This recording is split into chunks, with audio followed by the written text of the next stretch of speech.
Hello, welcome to another edition of Bragglands.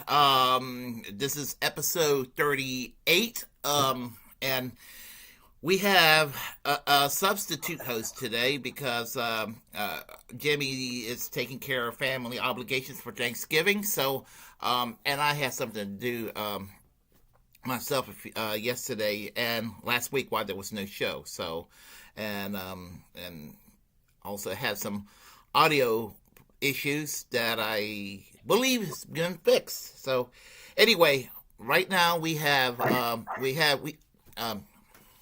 you've been here before on the Willy Bragg show. I think this is the first time you've been on Bragglands, which I you're believe still on the so. Willy Bragg show. So, Joey, why don't you introduce yourself to everyone, just in case they don't know who you are. Sure thing. My name is Joey Mulcairn. I'm a freelance journalist, writer, musician, activist in general, jack of all trades, and longtime friend of the man here, Willy Bragg. Yeah, we've known each other since 2008, I believe, or maybe late 2007, something like that, back in the MySpace days.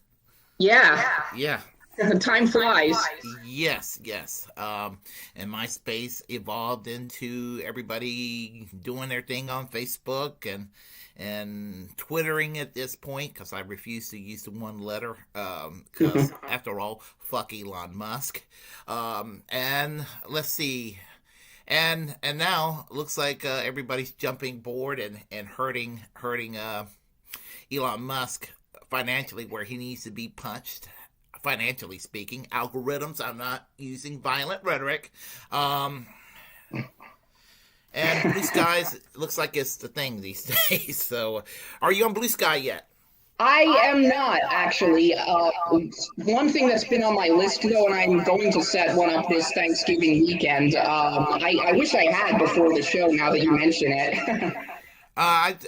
It's amazing the growth. The growth spurt on Blue Skies is much higher, quicker than it was on Twitter when I got on Twitter officially 2.5 years ago. So, and that was before Elon Musk messed everything up. Yeah, But anyway, Mr. Free Speech. yeah. Here's the thing: the conservatives will say, I'm glad that Elon Musk is in charge because we got free speech again. Just kind of like, okay, I do believe that prior to Elon Musk, there was a censorship of conservative voices. Elon Musk came in and he went after the liberals and went after the real left. When he took over. So, as I said, he's no free speech absolutist at all. When conservatives say, I'm for freedom of speech, they only mean their own damn freedom of speech. I'm for their freedom of speech too, but I'm for the free speech of the left that a lot of them are not for. Not every one of them, but I'm not going to generalize too much. But they tend to say, well, all leftists. But I'm nuanced and I'm a free thinker. I don't go along with that. Well, they're be conservative, but there are many conservatives that do favor censorship. They invented cancel culture, as far as I'm concerned. But enough of me on my soapbox. So, let's see. So, what's the latest activism thing you're doing these days? Um, to be honest, I can't say I've been as involved as I should be.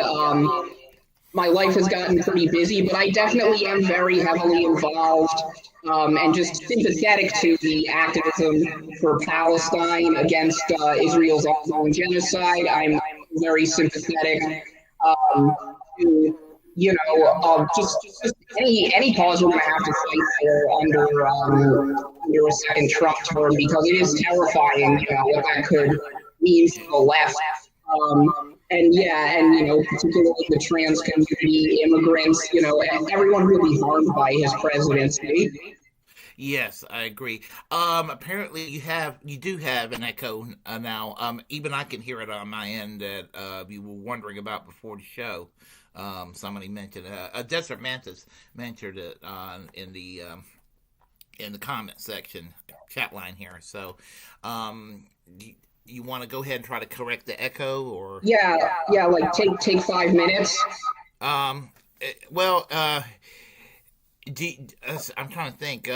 Do you Just seeing where I was looking for my microphone because I don't find it anywhere. Okay, why don't you try to find it real quick, and I could talk to everyone here. All right, that sounds good. Okay. How many now? Okay. Sorry. No problem. Yeah, it happens. I was on a show the other day before yesterday, and I had a slight echo as a guest on the show, but the echo went away. So I had to do this because I had to kid Jimmy about this when she's here, so I'm going to do it again. Deep Dish Jimmy now is live streaming talk show podcast Braggland episodes 38. These words are not equal, and that's the little bot thing that's on Twitch that always shows up when she starts her streams on Twitch. So there you have it. So any luck yet? No. Sorry about that. Just give me another minute. Okay, no problem. So anyway, and I've had some audio issues on my computer too, and a lot of the videos came out kind of fried or staticky sounding and going in and out. So, like Desert Mantis, if you can, when we start playing videos, if you don't mind, just let us know that frying sound's still there. I believe I had it fixed.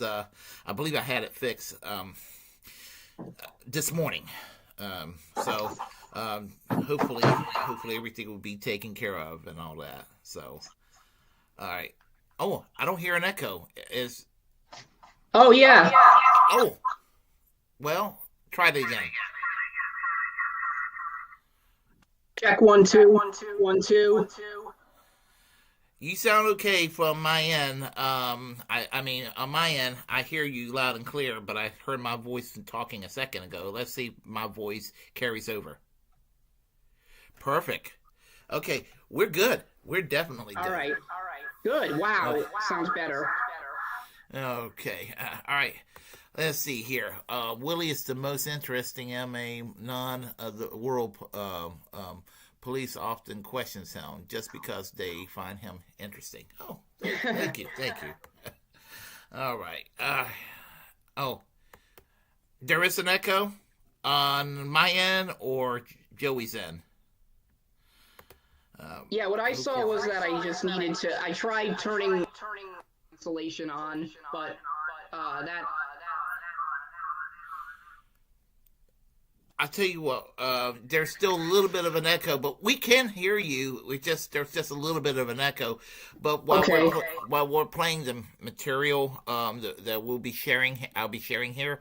I mean, that I don't think that there should be an echo. The only thing we'll have to worry about is a frying sound from my end. So, and it all appeared to be well this morning. So, let's get started. Okay. All right. Peace Dub said there is a little bit of an echo. So yeah, I turned my mic down a bit. Okay. Sorry, I didn't. I have a lot of experience doing this. I don't know what the hell's going on. I feel like I'm just. No. I feel like I'm just doing a bad parody of myself now. It needs for this, and no. You didn't do. Other countries were able to. You didn't do anything wrong. Okay. So okay. This is from a show called ATP, the Andre and Tire Pistons Network. It's a new online show. They've grown pretty quick in the last few months. They surpassed me, and they have a little over 1,000 subscribers. And they're slightly to my left ideologically, but I like their show. I like Andre. I like Tired Peasants. And they had me on the what was it, Monday? Yeah, Monday. They had me on the show, and it was called Tea Time, where they interview people on what is called Tea Time, and here I am on their show, and Tired Peasants decided to share a little bit of a crisis that she found online, well, just checking online on her phone, and just thought I'd share this with you all, and then share with the story. Start with that story. Kind of pulled through better because they've had health care for everyone for decades. So they were naturally prepared for a pandemic in ways that we weren't. Exactly. Yeah. Before we continue, this news popped up right here. This is not a joke. Is anyone having butterball turkeys for Thanksgiving for Colonizer Day? Anyone? I'm doing a drunk stream perhaps on Thanksgiving. Nice. Yeah, and I was going to go and I was going to go and get something from, I don't know, Bob Evans or Cracker Barrel, bring it home and do my drunk stream. That was the plan. So that sounds good. Don't get Butterball, because Butterball company workers that mass produce up to 50,000 turkeys, they just discovered that they've been accused of sexually assaulting the turkeys. Oh. Hey, send that to me. Yeah. I'm sending that to you right now. What in the world? Oh yeah. Now well, when I have turkey, I get mine organic, which is very expensive. So I send it to the commies, Red Couch, and the real OGs because I can't find you on there. I don't know why it didn't pop up, but I just sent it. Yeah. okay. I sent it to you. The men are sexually assaulting the turkeys at Butterball, and it was caught on video. Oh God. Yeah, Wow. I'm glad I don't eat butterball turkey. Oh Yeah, God. No. Yeah. The last time I ate butterball turkey was last year. So Yeah. yeah, Man. I know the turkey I get at Denny's occasionally. It's not butterball.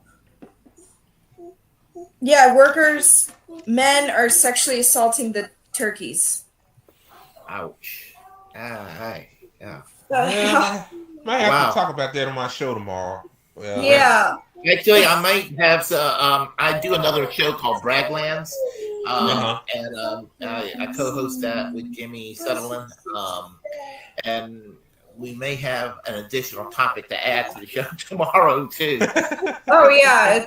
Yeah. I'm retweeting it. Yeah, that's wow. I mean, I have to read it first and get my comment. All I can say about that is like, just don't eat butterball, guys. No butterball.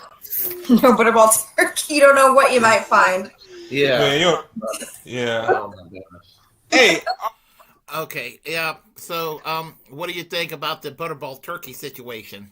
Well, I mean, my first question is, were the turkeys alive or dead when it was happening? Because if they were alive, that's like animal torture. But I mean, either way is pretty fucked up. I'm not one to defend necrophilia either.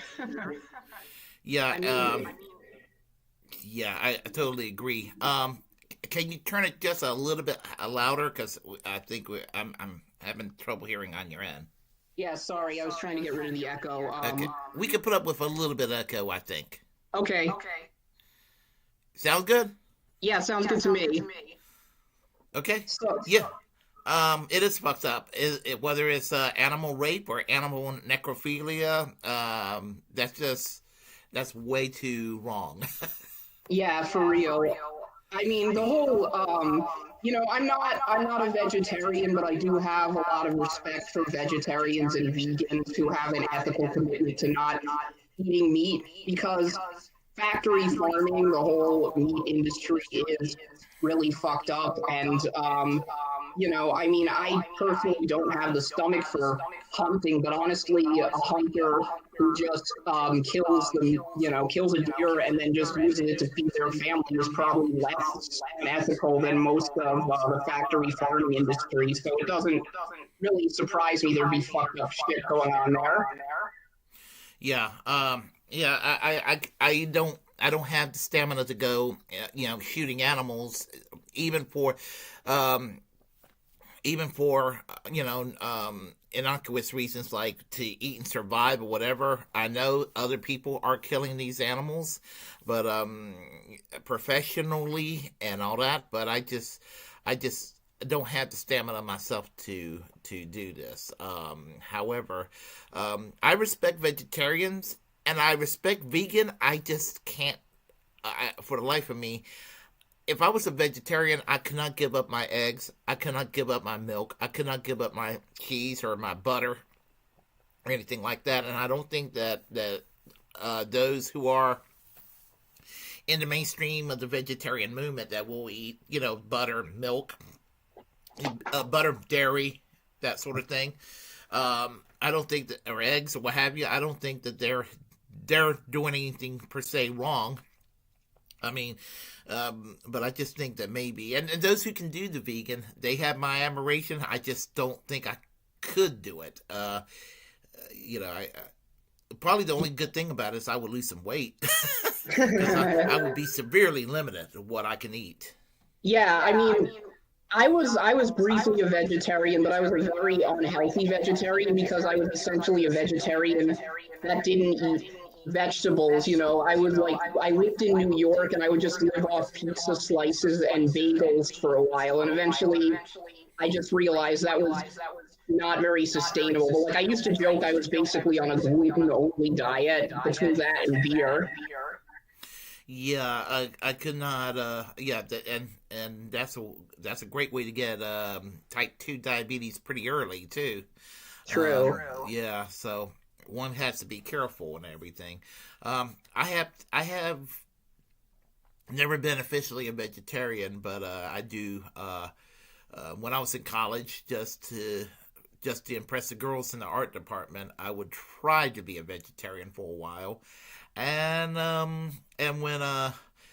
these days I do cut back on meat during Lent, but that's about as much as I do these days as far as vegetarianism is concerned. But I personally can't give up steak and burgers and bacon and me neither. Yeah, that just I mean, for those who can, great. I just can't. Yeah, so, same here. I love a nice New York strip steak with a glass of red wine. Yeah. Oh God, that sounds good. Yeah. Let's go ahead and play the next video clip. I'm not going to play it all. It's a little long. It's Shoe on Head, and I've always adored her. Sometimes she takes positions that I don't necessarily agree with, but I adore her just the same. America, one of the most consequential elections in. Okay, let me make sure. Let me fix the speed here real quick. There's a reason I have to get it kind of fast right now. Okay. I thought he was just doing his Walter Cronkite impression. This is the most important election in history, or just some old Centaurian newsman. Oh gosh, the most important election in your lifetime. Yeah, one gets tired of hearing politicians and media people saying this sort of thing. Yeah, but, for real. We'll let Shoe on Head talk about this election and we'll talk about it afterwards. So let me go ahead and get started here.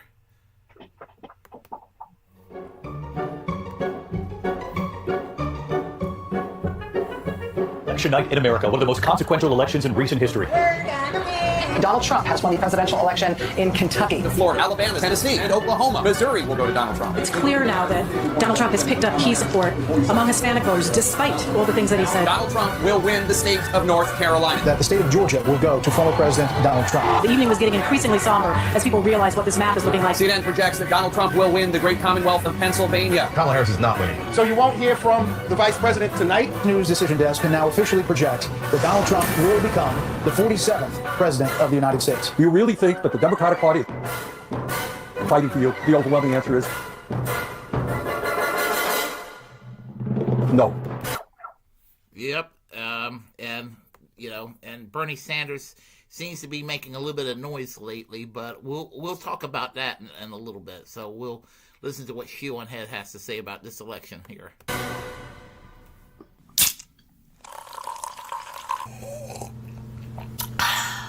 Well, well, well. What have we learned? Nothing, apparently. I regret to inform you, everything I predicted about the election in my last video came true, and more. Men did overwhelmingly turn out for Trump, especially young men. But I was wrong about one thing.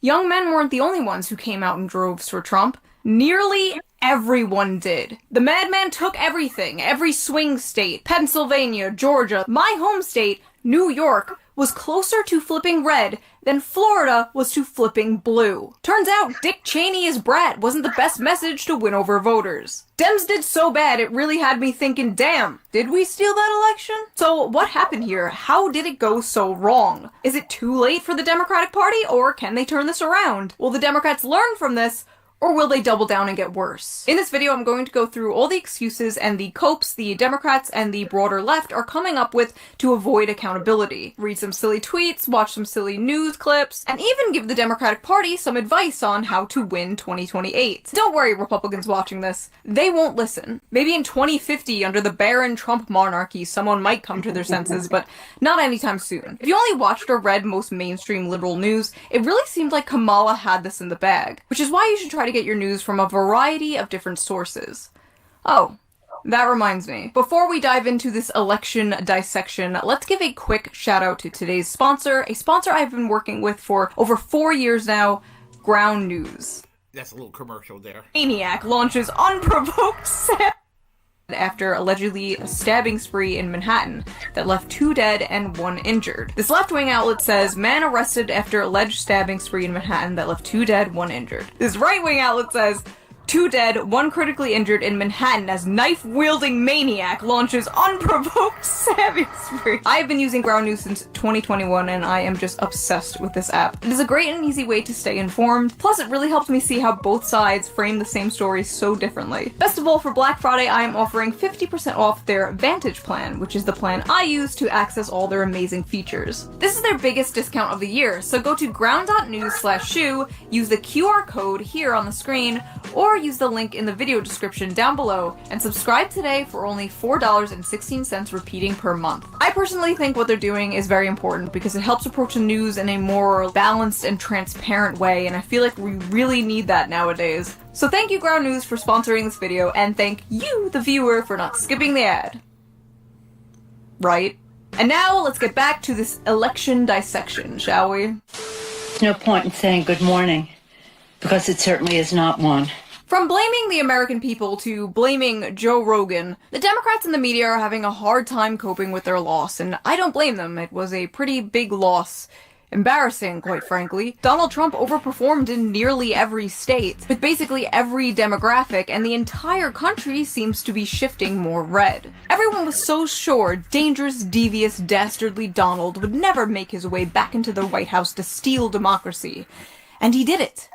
With democracy. Anyway, I got a lot of comments on my last video from new fags like, wait, you're left-wing and you hate the Democrats? Yeah man, that's a pretty common thing. If you were shocked that I'm left-wing, maybe that's a sign you need to take a step back and evaluate some of the preconceived stereotypes you have of people. Not all of us are crazy blue-haired socialists, no.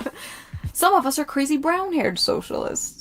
But for those of you who are new here, hello, I am Shoe on Head. If you ask the right wing, I am Stalin. If you ask the left wing, I am Hitler. Fiscally far left, culturally centrist, socially retarded. But if you really must put me in a box, it's not that hard to pin me down. I'm a populist. Think Huey Long if he was a 5'3" Italian New Yorker woman, who still did her hair and makeup like it was 2008. Put a pin in that Huey Long name, by the way. He's gonna come up later. I grew up in the 90s and the 2000s. My political awakening was jibjab.com. The first time I voted for Obama. I was ready for that hope and change. Instead, we got the crushing of Occupy Wall Street and more drone strikes. And from there, it only got worse. I voted for Bernie in the primaries in 2016, and I watched as the Democratic Party did everything in their power to destroy this man, twice. So it is safe to say I am a little biased when it comes to the Democratic Party, but I don't think I've hated them more than I do right now. The truth is, my last video was way meaner and way harsher than the final product turned out to be. When I showed the video to my assistant, he basically had an intervention with me and he was like, listen, you need to soften this up a bit. It's a few days before the election. You went too hard. Well, the election is over. And I'm sorry, River, but I'm going hard.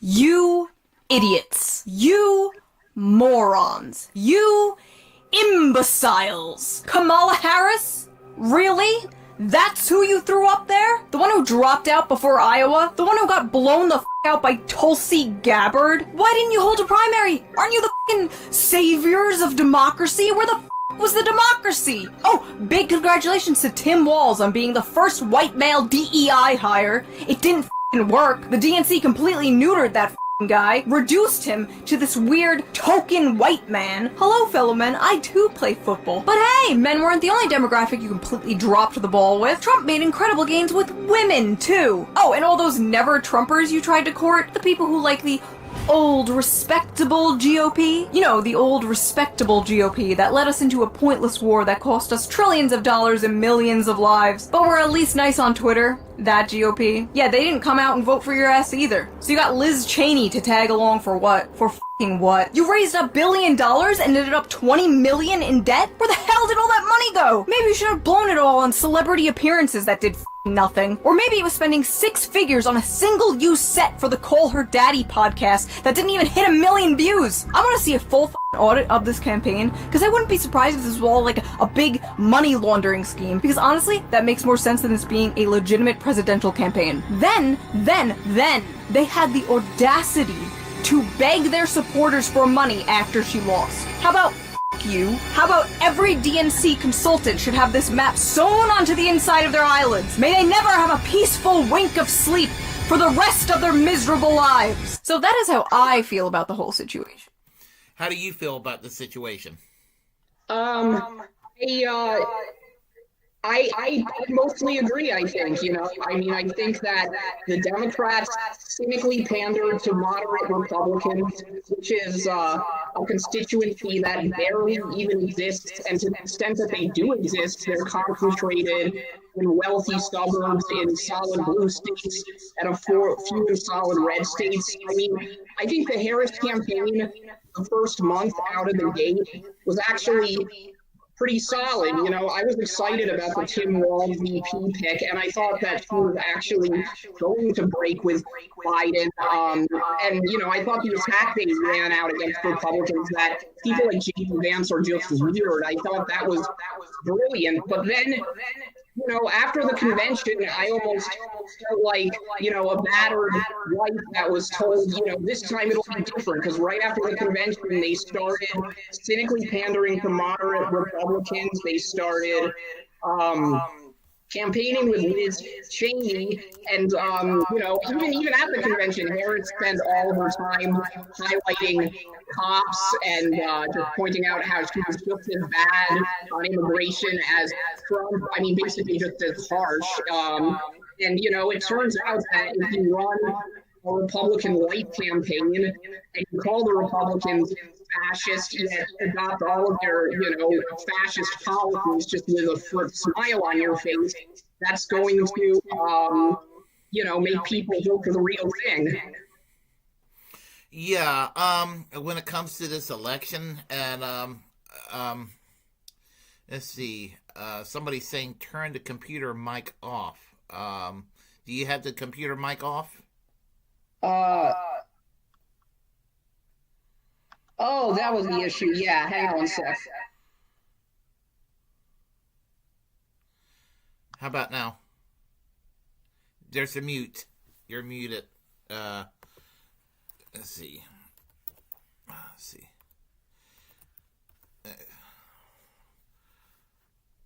How about now? Turn it back on. Can you turn it back on? Hold on.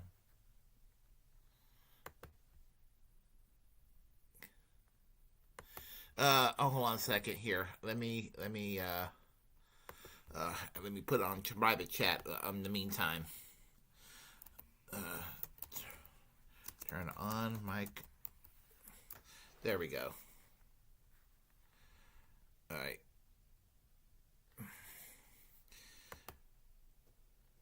Oh boy.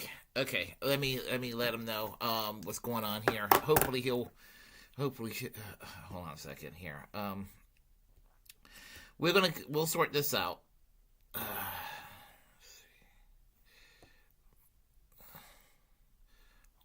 let's see here. We'll do a little troubleshooting real quick. Let's see. Turn on mic. Okay. Hopefully,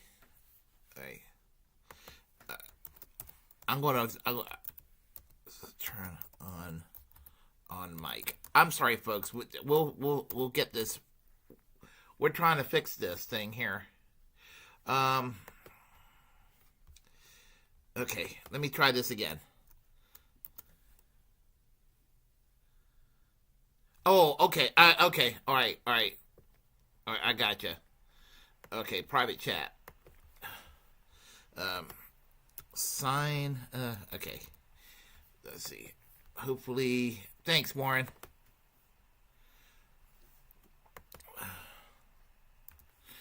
Hopefully this will take care of the situation. Okay. Stream yard. Yeah. Can you hear me now? I can hear you. Yeah. Okay. I was told to sign out of StreamYards and come right back in. That might solve the problem. All right, we'll do. Okay. All right. Okay. Sorry about that. Technology. So yeah, audio is an SOB for short. Yeah, absolutely. How are you doing, Warren? I'm doing good. And Miguel, how are you doing today? Yeah,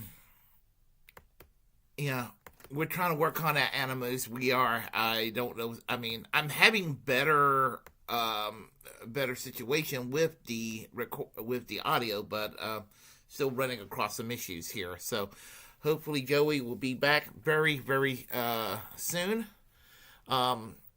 And we have a couple other stories that we'll be sharing here while we're doing this. Technology, you know how it is, for damn sure. So anyway, how's everyone tonight? I hope everybody's got some plans for Thanksgiving and however they want to celebrate it. Max RJ, how are you doing? Let's see. Even if you go obsolete, I'm going to watch you on the chat. Technology has its limitations. Yeah, it can at times. So how's everybody? Celebrating their Thanksgiving or their day off tomorrow? Because for some it is historically an issue, and I totally get that. So let me do this real quick here. Okay, all right, let me do this. I have a feeling I know what's going on. Okay, just give me 2 seconds here. I got to take care of something real fast.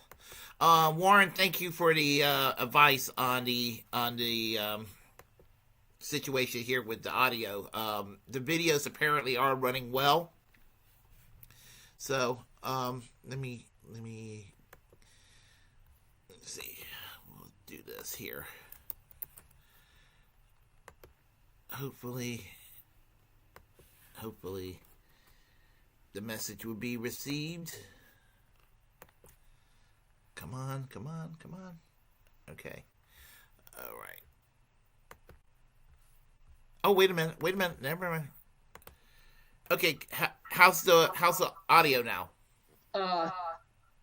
Sounds like there's still a bit of an echo. I'll just try to speak slow and clearly. Okay, I can hear you. You could just just crank up the volume a little bit. Okay, yeah. I don't think that's the issue. The level. Try it now. I hear a little echo in my background, but that's okay. Gabba gabba hey. Gabba gabba hey. Absolutely. Yeah. Yep. Yeah. I'm having a live stream tomorrow afternoon too, right? Oh, for Thanksgiving, cool. Yeah, at 2:00. 2:00. That's what I'm doing. So, yeah, I'm doing that with an old friend of mine. So, we're going to go and do live stream together and everything. Apologies to everyone for the technical issues. Yeah, it happens. It happens. You should have seen the second person, I believe. Or was it the first person? It was Dwight. I don't know if he was the first or the second person. We had major audio issues that day when trying to get this sort of thing. This is like back in 21. So lots happened since 2021. Occupational hazard, I suppose. Yeah. So we will do the next story, and basically Vosh contradicting himself.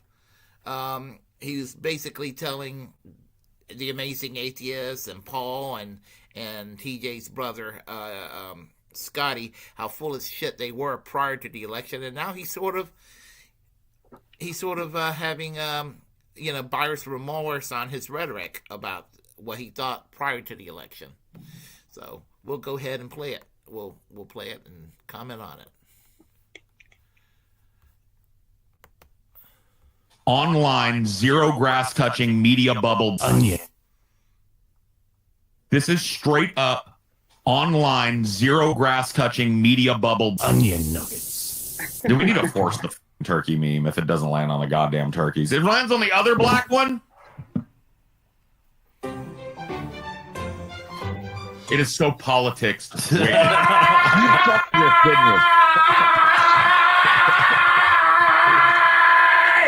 It is so politics shit every time we spin this mother. But we can't get the goddamn irascible turkeys. Turkey shit. What the bro? Dude, this is horse shit. I'm on strike.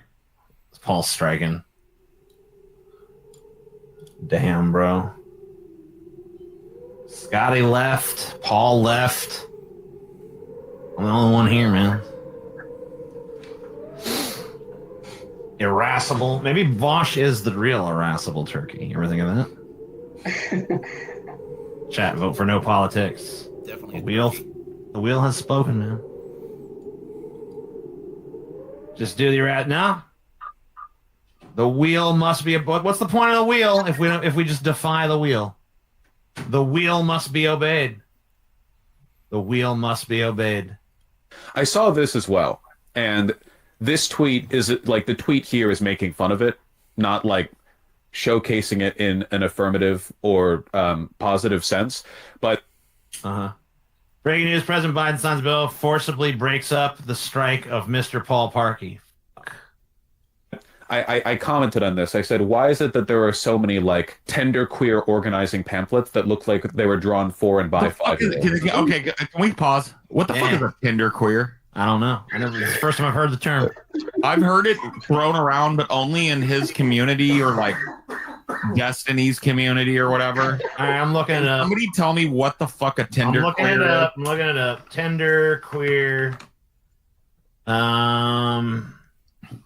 The soft boy of the queer community. Okay. Urban Dictionary. Typically a queer white hipster who uses identity politics to avoid accountability, competitive oppression, and self-victimization, centralizes themselves and their feelings in social political movements that aren't about them. Okay. There you go. Okay. Someone else understand what, like, it's very, isn't that a little bit like infantilizing? Have you noticed that? Where there's this like, so you're really gonna make fun of how this looks too childish for you when you're Mr. like Paul is stuck in Sasuke's brother, the Genjutsu's, whatever the. But he doesn't read books and he doesn't watch movies and he doesn't listen to music. So where's he supposed to get references that aren't anime? Yeah, shitty anime that no one, people do like, but no one should like. Yeah, but the Genjutsu. Somehow that's okay and worthy of reference, but this cover here is too childish. Guaranteed this dude hasn't genuinely and legitimately cracked a book since college. One thing that people need to understand that nobody wants to acknowledge because saying it out loud makes them worry that they'll be judged for being like stupid or whatever. Nobody reads books. Nobody does. The whole book industry is like kept up by whales. And doesn't watch movies by his own profession, hates music, thinks it's pointless to talk about and discuss. So where's he going to get references from, bro? Anime. Like SpongeBob, Sasuke, The Wiggles. You know what I mean? What's just all the Wiggles? shit. All the shit he grew up watching, you know? Okay. I don't know if it's Tumblr necessarily, but this looks like it's for a 5-year-old, but this is meant to be for adults. This would not motivate me to overthrow capitalism, I guess, is what I'm saying. A lot of us look at your stream. What would motivate you to overthrow capitalism, Vosh? A lot of us look at Vosh stream and go like, man, this sort of thing is supposed to be for adults, but it's not attracting them, my dude. Got my proper sweater. Also, just got up. What I miss? Proper sweater. Missed boogie. Boogie. Different strokes for different folks, but like this is literally just like drawn for 5-year-olds. We're talking about political organizing here. We're not talking about like. Or are we? You know, I thought we were talking about art vote for the lib and eschew all the political organizers. Yeah. Except I guess we are, because one of the things here are some things that you can do as a community member to resist individualism and the destruction of community solidarity. So I want to talk for a second, if I may, because I think. Okay. You may. You may. You may indeed. Yes. Please do. Yeah, you got to trust liberals for this stuff. I mean, it sucks that you have to, but like, you know, blame lefties. Based on your debate, this is exactly what the Deep Fat Fried podcast wants for their political movements. They're like a perfect example of the rot that I'm describing. Vosh, what do you suggest?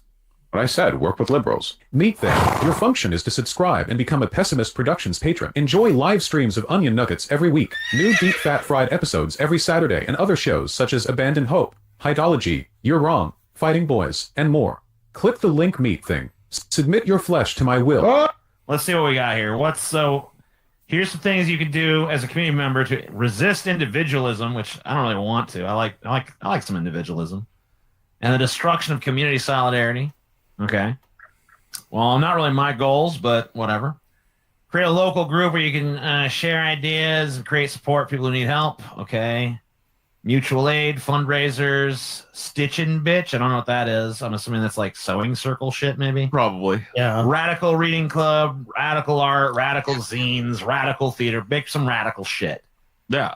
Community gardening. So start a community garden. Make some music. Do some art exhibitions. Basically, get to know your neighbors. Do something creative that fulfills some sort of micro purpose towards fixing a problem you see in society. So go get your hands in the dirt. Community fridges. So basically, like do things. Do some get your hands communal in the shit. dirt. Okay. Yeah, don't sit back and catastrophize online. Go get your hands in the dirt. Of course, Vosh hates this. It fits in the same category because it's also about learned helplessness, just in a different way. I think learned helplessness. I'd say learned helplessness is sit at home bitching on the internet nonstop forever. Yeah, this seems like that would be more learned helplessness in my book. But yeah, these are all concrete actions people could take. Joey, do you sometimes get the impression that Vosh is basically the Jordan Peterson of the dirtbag left in hipster attire? Well, I honestly almost think that might just be giving him too much credit in a way. I mean, I think he's just, you know, an overly pedantic troll and provocateur who doesn't really understand leftist theory that well, and yet claims to be an expert and trashes everyone else. And I have to say, I found this clip to be really refreshing because I think that it reminded me of what I used to love so much about The Amazing Atheist back in the late 2000s, in the early era of YouTube, because I feel like, you know, I didn't agree with him on everything either, but he was... Yeah, same. I didn't agree with him on every point, but he hasn't changed, but and I'll say not changed for the better. For the most part, I don't agree with everything TJ has to say, but nor do I agree with Paul and all of them. But they are onto something that Vosh seems to miss the point.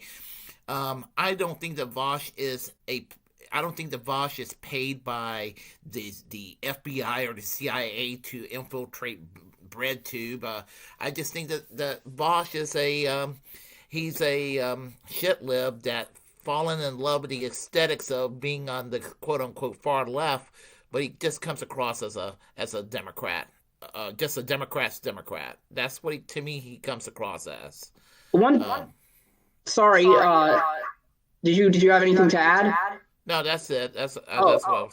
Because I was just going to say, I find I also think that Vosh is just an example of someone who's just extremely online and completely out of touch with people. And I think The Amazing Atheist exposed that so well, because I mean, I know the term genderqueer because I am someone who identifies as queer and I am a leftist, but I also recognize there's literally only 100 people in the world who know that. And you know, I just was laughing at Vosh saying, "Oh, you're a tender queer," and just how they were correctly pointing out how fucking ridiculous this is, because, you know, the people, you know, sending out this flyer, they're actually, you know, trying to do something good in their community. They're trying to build community solidarity, which is the first step to building any sort of leftist movement. And Vosh just instantly trashes it just because he doesn't like the aesthetics of the poster. And one thing I also found refreshing about TJ and that other guy is that, you know, they to me are like, you know, remnants of an earlier era, because they're obviously very much kind of bro-y like guys, but they're not just going to just immediately take, you know, just be like knee-jerk misogynist and make fun of the queers like a lot of Rogan's audience does, because they're the ones who would just reflexively make fun of like a poster because it looks too feminine or has too aesthetics or what have you. But like The Amazing Atheist, I feel like he is a remnant of an era in which people were less brain poisoned, in a way, in which, you know, we live in an era now in which people's entire identities are completely consumed to their politics, and honestly, no one is more guilty of that than the right and, you know, the whole bro culture. And I think, you know, The Amazing Atheist is just a refreshing throwback to that. And I love how he just pokes fun at Vosh for just being this out of touch nerd, which honestly doesn't even sound too different from Rogan or I guess you know, to your point, Jordan Peterson, but he doesn't even have like the level of skills that those guys have. He's just, you know, he's just a pedantic nerd, I mean, you know, who, you know, is just a cynic and a loud, and, yeah, this was a fun video to watch. Yeah, there are times I can listen to Vosh and agree with basically a hard 80 to 85, maybe 90% of what he has to say. It's that 20, 15, and 10% cringe that ruins it for him. And what was the term? Genderqueer, I believe that's the term. I've heard it previously uttered by Keffels, maybe about a year or maybe 7 to 8 months back or something. I was listening to what she had to say, and she threw that term around. I was like, "What the hell is that term?" So, because I mean, this is like the second time. Now that you brought it up, that's the second time I've heard it from Vosh uttering it here. I mean, and so you know, there's a lot of phrases I guess I'm a little bit behind on myself. What can I say? I'm an old. Just an old man, so, but honestly, I would say you're not missing much with a lot of these terms. Like I said, probably 100 people tops in the world even give a shit about them.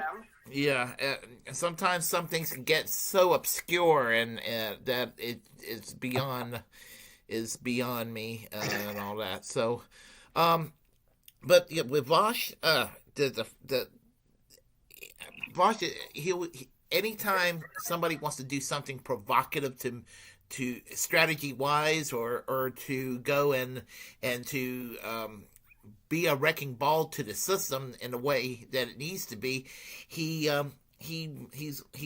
takes a shit on it. I mean, I'm surprised that he was for Bernie in both primaries, and I'm not the Bernie bro that I used to be. But here's the thing, you know, like for example, Force the Vote. I mean, he just craps on everybody who supported Force the Vote. Like, for example, I don't know if you ever saw the video where Brianna Joy Gray had him on the show, and I mean, he was just an asshole.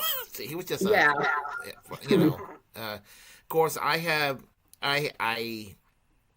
tend to I tend to think that anybody who attacks her, I tend to be very pissed off because I'm like, why attack?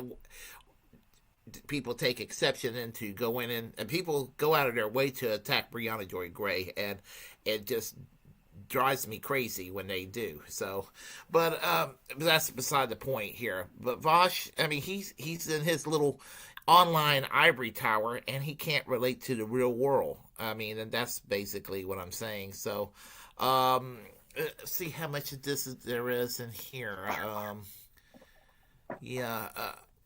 I guess we can play a few more minutes and comment on Bosch and go to the next story. All right, cool. That this also needs to be relegated to the dustbin of history, and by this I mean, what would they call it? Tourist activism? There's a better term for it than that. There's a better term. Oh, yeah, got it. Yeah, why does Vosh always find a way to oppose leftist direct action? You ever notice that? Because it's tourist shit, bro. It's always, you're just a tourist. Don't join a radical reading club instead of just sitting around and watching me. Don't join a community gardening project or volunteer at a food bank. Just watch Vosh, my guy. Yeah. Don't waste your money on all that shit. Waste your money on the Voosh. Yeah, and vote for the lib. Why do we always find Vosh on the wrong side of every leftist? This is basic leftism, by the way. What can I do? Join a group of like-minded people and start making waves in your community. That's what this says. Yeah. Vosh has a problem with that. We need to throw that in the dustbin of history. You're a tourist, though. In favor of slacktivist voting, like he prescribed for the last 8 years. Cool. Like, it's when you're engaging... No, not slacktivism necessarily, but or hobbyism. I think it's hobbyist or hobbyist activism is what I'm thinking of, where you want to do things, but you also want to feel like you're being politically effective. So activism must be the perfect form of it, or it is irrelevant. If you go and spend 10 hours a week volunteering at a food bank, you are being politically effective. You stupid tampon of a man. A hobbyist. Yeah, Vosh, I'll see you out there Eating doing that shit. hungry is politically successful. Face and a number of other things on this list. Why are you off and sit in your DX racer chair and look at fashion shit all day land, mother? Is that bringing about the revolution? Is that giving somebody something to do other than rub their hands together and worry about the camps you've been gaslighting people into believing that are coming? You'd rather them sit around and do nothing. Then let me just find one. Get to know your neighbors. Wow. That needs to go in the dustbin of history. This get to know your neighbors shit needs to be relegated to right the there. dustbin You of feed history. people for 10 hours a week. Into community protest. Hobbyist. Dustbin of history, man. Volunteer. Dustbin of history. Create a local group where you can share your ideas with that. Retardism. Don't do that. You tourists, do hobbyists. Fundraiser. What is this? Fundraisers? Who needs funds? Fuck Vosh you. does. Yeah, he doesn't have a problem with that fundraiser. The ongoing fundraiser that is the Vosh channel. Help me buy 25 alpaca sweaters. Got a problem with that one. Fuck this idiot, dude. That what you're doing is... If you think that's pretty epic, if you think that's pretty epic, you have to have heard Peter Coffin's take on Vosh over Vosh's fetish with horses. Wow. Peter Coffin burned him a new asshole. I mean, it's like a 3-hour video, but man, I know Peter Coffin's like old school to a lot of folks, but I still listen to him. And he was burning a new asshole into Vosh. And I mean, being all into the horses and anime kids. I mean, again, that's pretty damn sick. That makes me think of this guy back in 2010, Paladino, who was running for governor of New York. And at one point, one of his staffers denied that he had like porn on his laptop or something. And which was something he hadn't even been accused of, and it's just funny when people admit to things like that.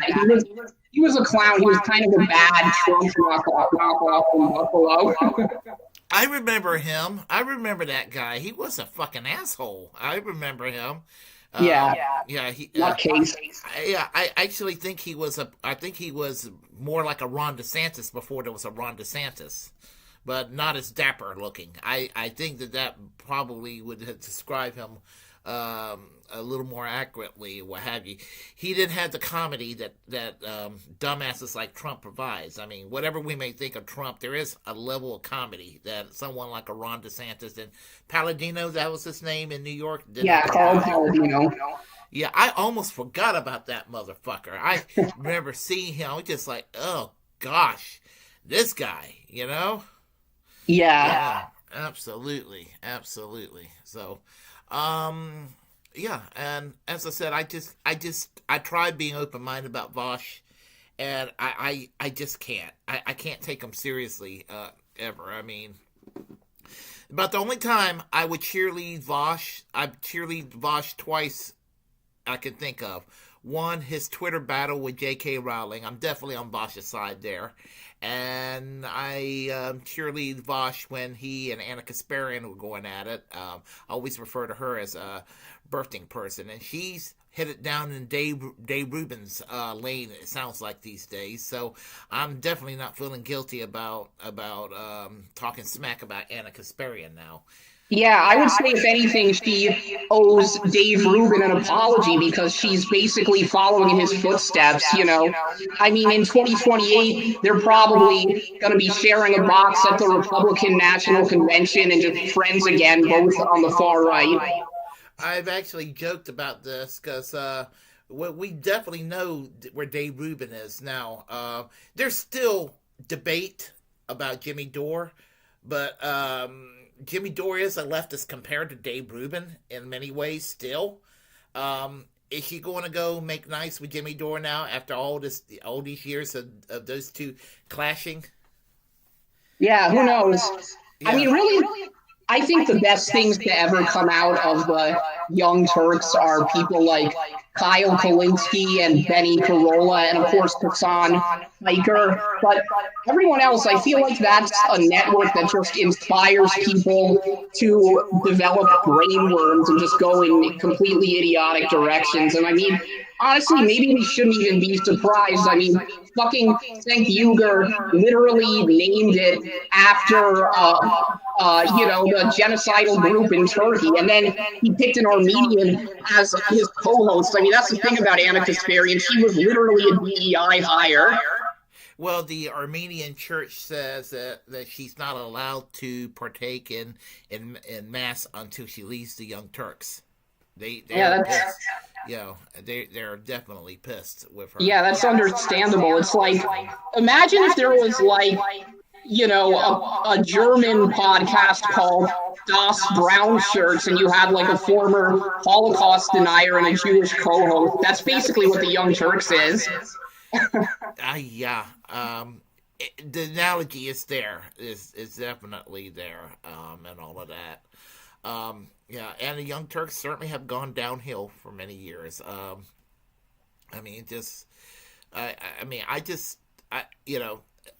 Between Forced to Vote and the little brouhaha, it started with her attacking Aaron Maté, her and Shank attacking Aaron Maté for the Gray Zone on the air, and then it became a Jimmy Dore TYT thing, and I'm not into the Kyle Kalinske the way I used to be. Classic Kyle I like. The new Kyle, he's a little bit more mainstream these days, but I always said that Kyle convinced me to start this channel too, so I can't take that away from him. But he was pulled into the middle of that fight, and they fired him over. I think they fired him from the Young Turks over this shit, and both Jimmy Dore and Anna Kasparian and Cenk Uygur were basically telling Kyle "fuck off" for many years, and it was just like, how the hell he get himself stuck in the middle of that? They didn't go after the other. They didn't go after Michael Figueredo, or they didn't go after some of the other folks. They were affiliated with the network at the time. So, and one thing I'll add too, which the Vanguard recently had a really good interview on this with a guy who used to work for the Young Turks and was attempting to unionize the staff, and it talked about Senk's union busting effort, and just for a guy who used to claim to be the home of progressive media, the voice of the people, that just shows such glaring hypocrisy. Yeah, exactly. And speaking of Kyle, we do have a Kyle video. All right. It's new Kyle, unfortunately, on the downside. But he's still, I still think what he had to say is relevant here. So, let's see. It's basically MAGA threatens war on International Criminal Court for Israel. So, and here we go. I'm sure you all heard by now. The International Criminal Court has finally issued the arrest warrant for Benjamin Netanyahu. Now, I think it's Netanyahu, I think it's Gallant, and then there's also some top Hamas officials as well who are responsible for orchestrating October 7th, who are on that list. To be fair, I don't know how many of them are still alive, right? Like, Yahya Sinwar is dead. I don't know how many of them are still alive, how many of them were directly involved with October 7th. But this was the move from the International Criminal Court to be like, hey, look, we're not like taking sides. We're just being fair and objectively applying the law. And I'm sorry, Netanyahu. I'm sorry, Gallant. You guys very wantonly violated international law, committing war crime after war crime on a daily basis. So look, it's a good day. Just seeing that at least there's some attempt to get accountability is great. Because my biggest fear is we really do just completely and utterly scrap this idea of international law. That we're, right back to the primitive times of might makes right, and that's the end of the conversation. I do not want to live in that kind of a world, and neither should you. You should want accountability. You should want justice. You should want there to be consequences for horrific actions. And Israel has been killing Palestinian civilians relentlessly on a daily basis and starving them, and it just started to feel like nothing's going to change and nobody's going to be held accountable. And that is a worst-case scenario. Right? Because then how can you turn around and in good faith say, Vladimir Putin is violating international law by illegally invading Ukraine? It's like, I agree with that, but you also have to hold our allies to the same standards, or that has no punch when you say it about Russia and Vladimir Putin. Okay, so you're not going to be surprised to learn Joe Biden released a statement calling it outrageous. It's outrageous that you think the law applies to us and our allies. How dare you? And the Republicans, unsurprisingly, because this is what Republicans do, they're going even further. It's not enough for them to say, like Biden did, like, this is bogus and outrageous. We disagree with this. No, they have to go further. Here's Lindsey Graham. Listen to this. So to any ally, Canada, Britain, Germany, France, if you try to help the ICC, we're going to sanction you. Well, that means I want every ally. And you saw little Justin in Canada and his position. What should the penalty be? We should crush your economy because we're next. What an amazing admission. You heard what he said. We're next, referring to Lindsey Graham and all the other gang of neocon war criminals, and that's really what it comes down to, in my view. And I love the ICJ. I love the fact that they give Sean Hannity and Lindsey Graham, mental stress. So, what's your take on this so far?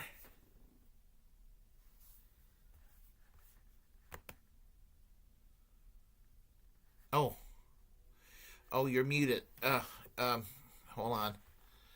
For some reason. Oh. Okay, you're back. Okay. Yeah. So, I only caught the second half of that clip.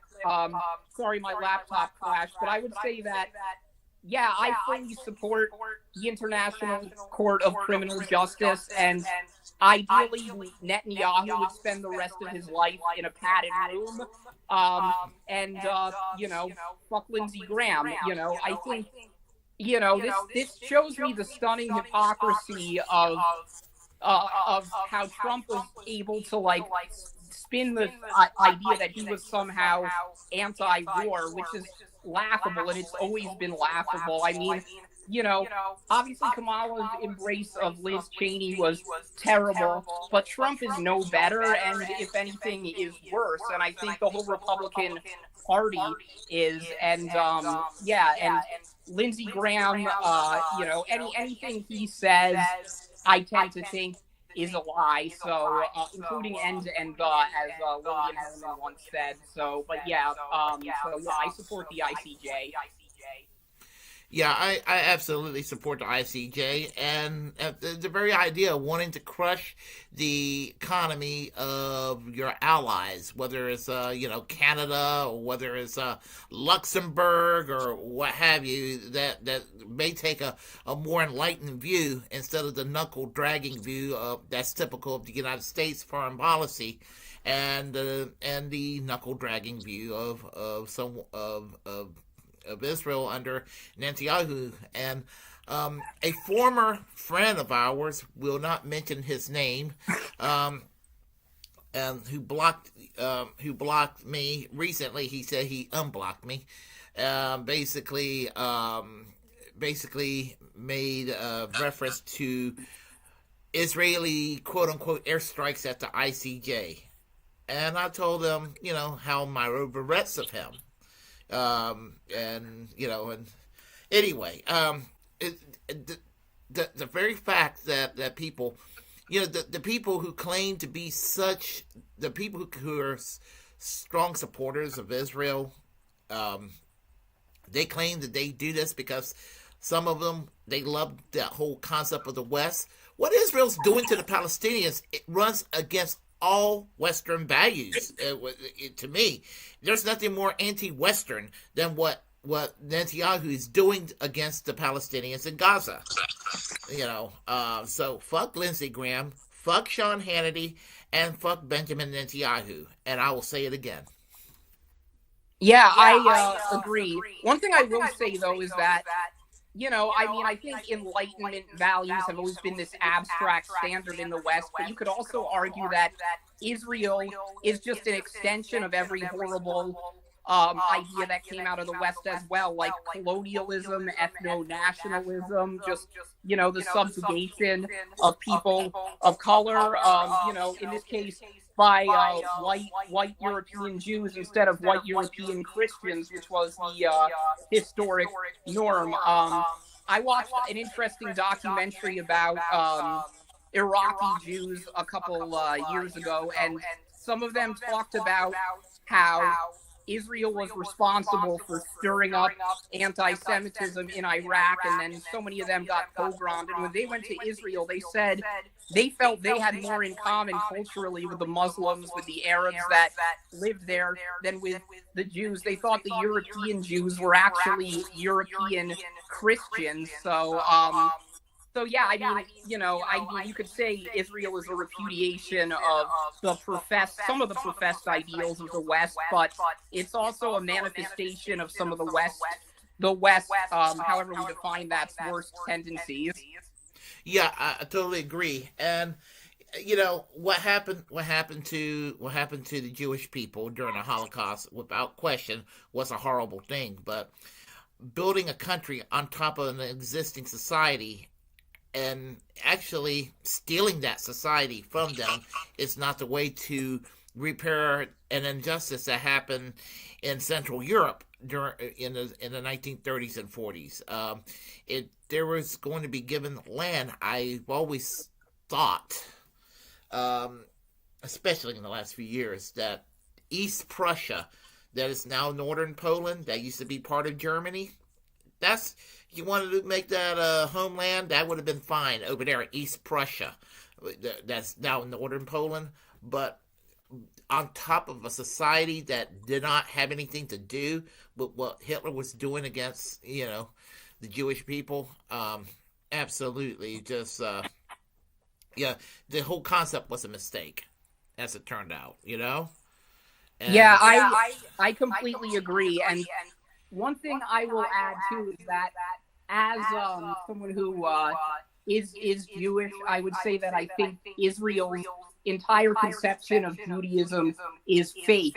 Because when I think about my cultural heritage, my ancestors, I think about how, you know, they spoke Yiddish. They came from Eastern Europe, and the tragic thing is, the Nazis during the Holocaust basically erased all of the beautiful Jewish culture that had thrived under oppression in Europe for 1,000 years, and just created this false identity that was false, I think, for the Middle Eastern Jews, but also false for my people, and it makes sense in a weird way, because I mean, a lot of Zionists worked with the Nazis in the run-up to World War II, and Zionist historical enemies had been Yiddish leftists and groups like the Jewish Labor Bund.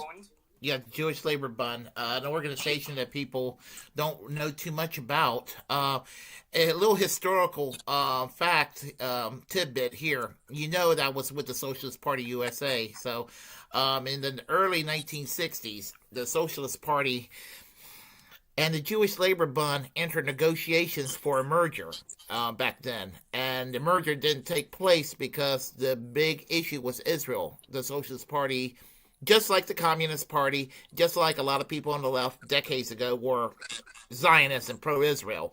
And so was the Socialist Party.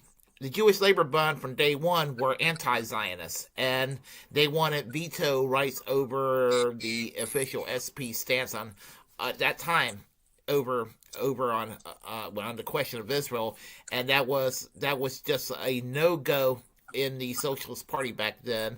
I mean, yeah, and today's a different story.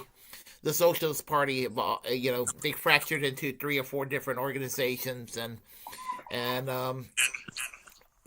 so there's like a wide spectrum of views on Israel today, mostly anti-Israel, but yeah. Anyway, that's just a little historical tidbit to share with people about the Jewish Labor Bund, that they disbanded, I believe, in 2010. So in America, there's no more Jewish Labor Bund. They disbanded. They were one of the organizations, along with DSA, as a member of the Socialist International for many years.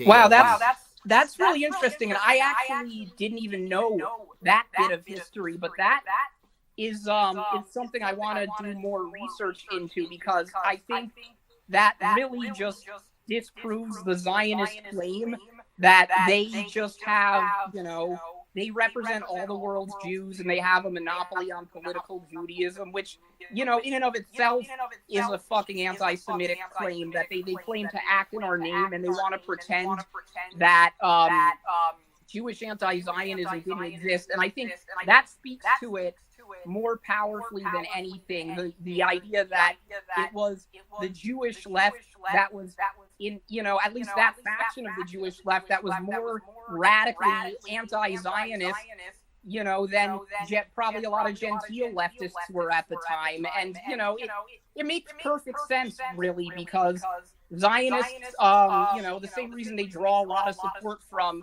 Christian nationalists is because there is an anti-Semitic element for people who don't want Jews in their country. And I mean, I'm not a big fan of America either, but this is my country, Israel isn't, and I love New York, and I love all the things that, Zionists would erase. And it's just, I think more people need to know that history. Yes, agreed. Actually, the worst or the most toxic element of Zionism is Christian Zionism. I find that to be the most repugnant, because they pretend to be concerned and love Jewish people, but they're really anti-Semitic, and what they really want at the end of the day is for Iran and Israel to toss nukes at each other and rush the end times. And I'll say this: fuck John Hagee and fuck Mike Huckabee and fuck what's his name, Peter Hegefs. And I think that's the next topic we're going to be discussing is the defense secretary position of Peter Hegseth. I think that's his name. But just like I said, fuck Sean Hannity, fuck Benjamin Netanyahu, and fuck Lindsey Graham. Fuck the Christian Zionists, the two that their motives are not good either. So anyway, so we'll start with the gray zone. Here we go. Alrighty. Whoops. So Kamala on the Cheney family. What? Actually, we'll play this and we'll get back to that one. This is from Ring of Fire, and we'll get to that story from the gray zone. I clicked on the wrong box. This is from the gray zone. This is from Ring of Fire. They're talking about what a mistake it was for Kamala Harris to cozy up to Dick and Liz Cheney. Okay, it's real short. So Kamala on the Cheney family. What was that all about, and how bad did it hurt the Democrats? By the way, I love this spontaneous thing, because both of us have to read this every single day, and as I'm reading something, Farron, I'm thinking, I bet Farron's landing in the same place I am. Sometimes yes, sometimes no. But what is Kamala and Cheney family a revival? It drives me crazy, because over the last few days, obviously since the election, you've seen a lot of Democrats on social media saying the problem is the party went too far left.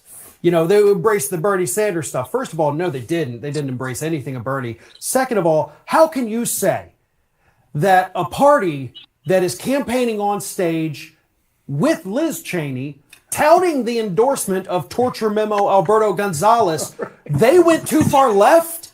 That is insane. It was insane for them to do it.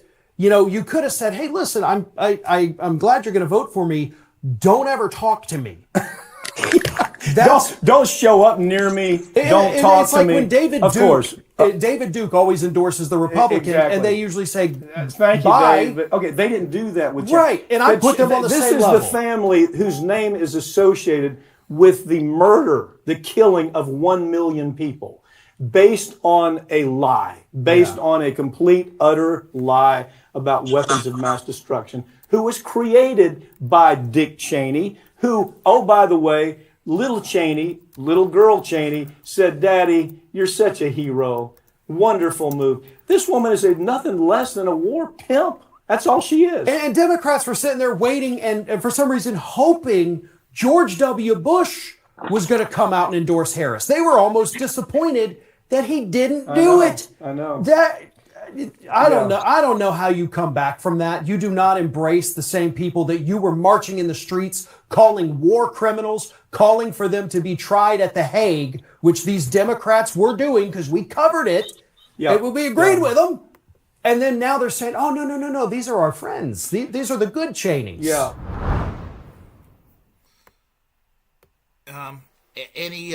Any thoughts on that? Yeah, I couldn't agree more. There's nothing that infuriates me more than Democrats pandering to neocons, than Democrats rehabilitating George W. Bush and Dick Cheney, war criminals who, I totally agree, should have been tried in The Hague.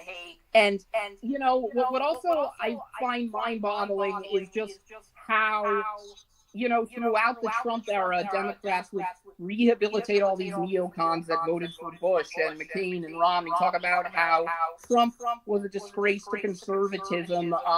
And I wanted to just shoot myself, because I think about how, during the Bush years on MSNBC, there were other conservatives who would say the same thing about Bush. So, I often think, what are we going to get in, another decade or so when, Mike Lindell, the pillow guy, is president, liberals being nostalgic for Trump? Because it's I feel like that's the most depressing thing. And it undercuts all of the ways in which Harris could have won, which if she had just, continued championing unions and pointing to like Lena Khan at the Department of Labor. If he championed her Sean Fain endorsement, that would have gone a hell of a lot further in winning back working class voters for the Democrats than in courting Dick fucking Cheney,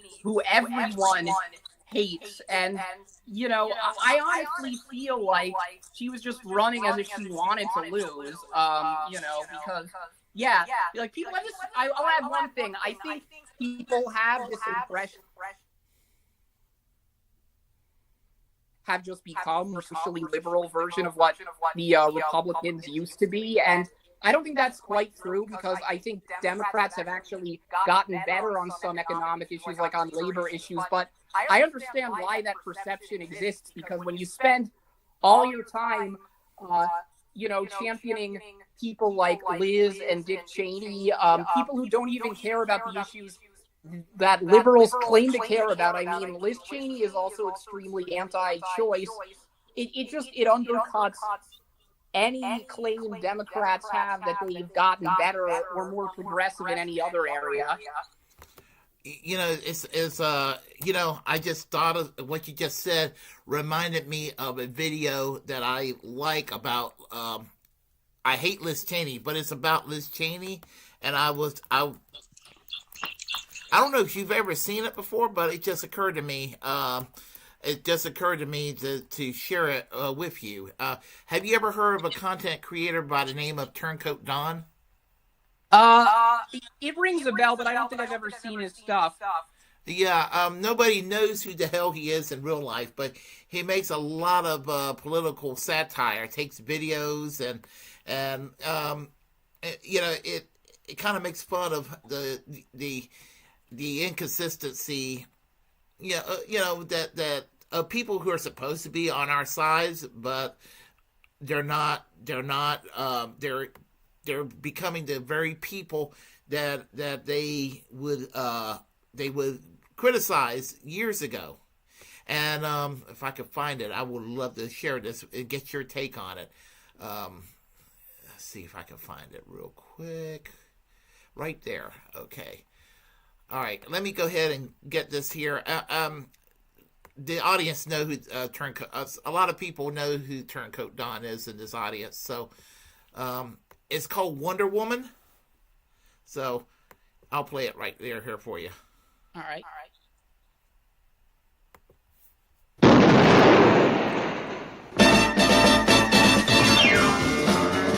Wonder Woman, Wonder Woman, in your satin tights, fighting for your rights, and the old red, white, and blue. If the Democrats prevail, we will not have an economic recovery.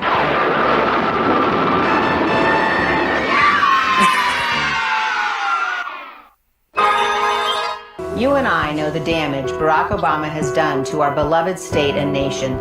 In Congress, I'll lead the fight to reverse President Obama's devastating policies.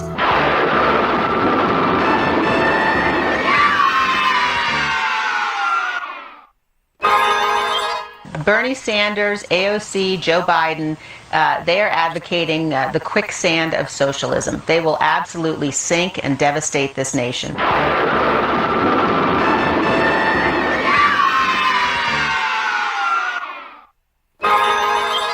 Representative Omar embodies a vile, hate-filled, anti-Semitic, anti-Israel bigotry.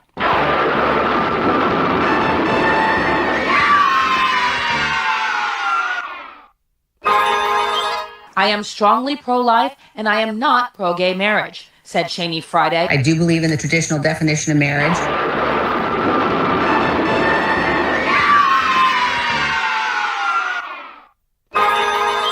And I think that, you know, the North Koreans and others around the world have seen that President Trump is somebody who's going to do what he says he's going to do, and he's going to keep his word. I will do everything I can to ensure that the former president never again gets anywhere near the Oval Office.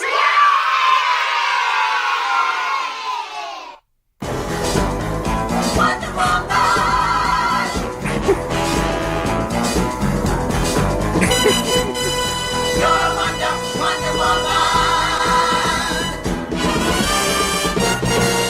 Waterboarding is not torture. So, what do you think? That was pretty funny, and I think that captured it well. It did you see the movie Dick with Christian Bale? I have not. Oh, it was a good movie, good biopic of Dick Cheney, and yeah, I thought of that movie because in it shows how her own sister is a lesbian who was outraged at her when she campaigned against gay marriage. She campaigned against her own sister, and you know that just to me shows just what a low life, just scumbag she is on so many levels, that she cares more about power than even her own family. So the fact that Democrats would embrace her just because she doesn't like Trump just really shows the level of integrity they have, which is to say none at all. Well, here's the thing. Even on LGBTQ, surprisingly, Dick Cheney, that's probably one of the few areas where he's actually gotten better. Because his other daughter, Mary, I think the other daughter's the lesbian. Yeah, Mary. Is Mary Cheney.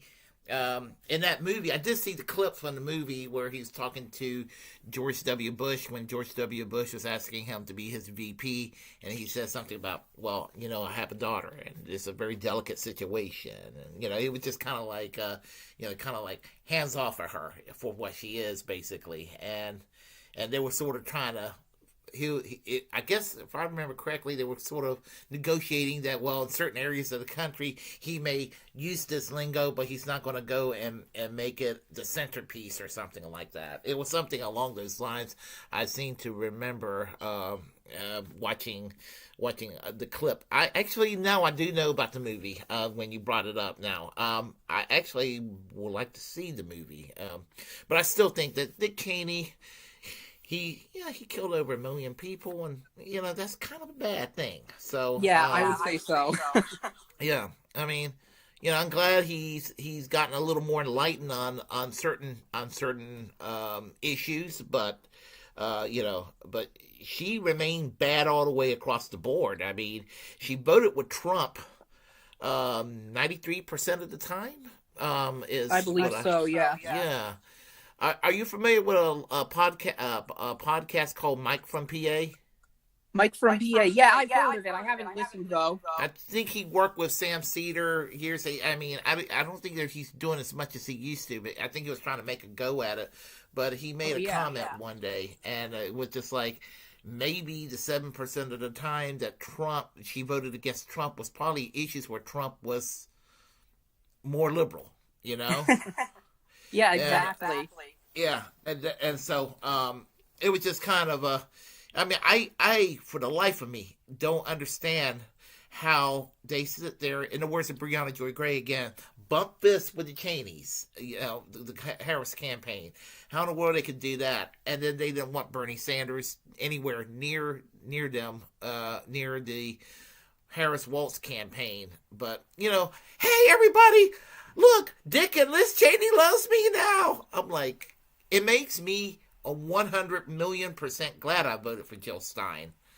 Because my vote for Jill Stein did not affect the election in North Carolina in any way, shape, or form. In fact, it didn't do anything. If I remember correctly, I think the Greens outdid the Libertarians this time. Yeah, I believe so. Yeah.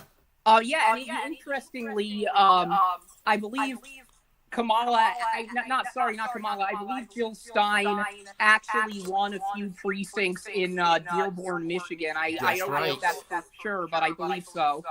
That is correct. That is correct. So, anyway, I mentioned we were going to talk about the Gray Zone video on Peter Hegseth's. So I guess we'll jump with that story then. So here we go. And this was a guy who was a never Trumper before he realized that Trump was the path to power, and he was courted by the most extreme factions within the Israel lobby. We're talking now about Trump's nominee for Defense Secretary, Pete Hegseth, who wrote a book on becoming how to be an American crusader.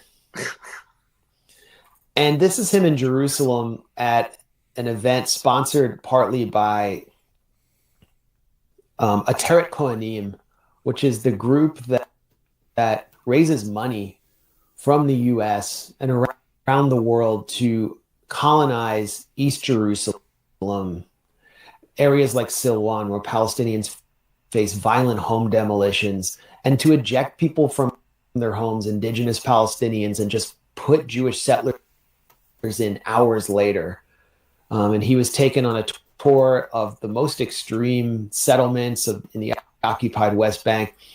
And he says one of the craziest things an American politician has ever said about Israel. I mean, there's a lot of competition because they're all competing to all.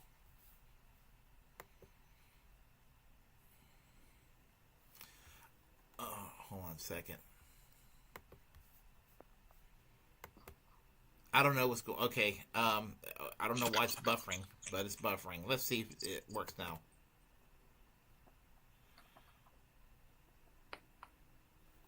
Come on.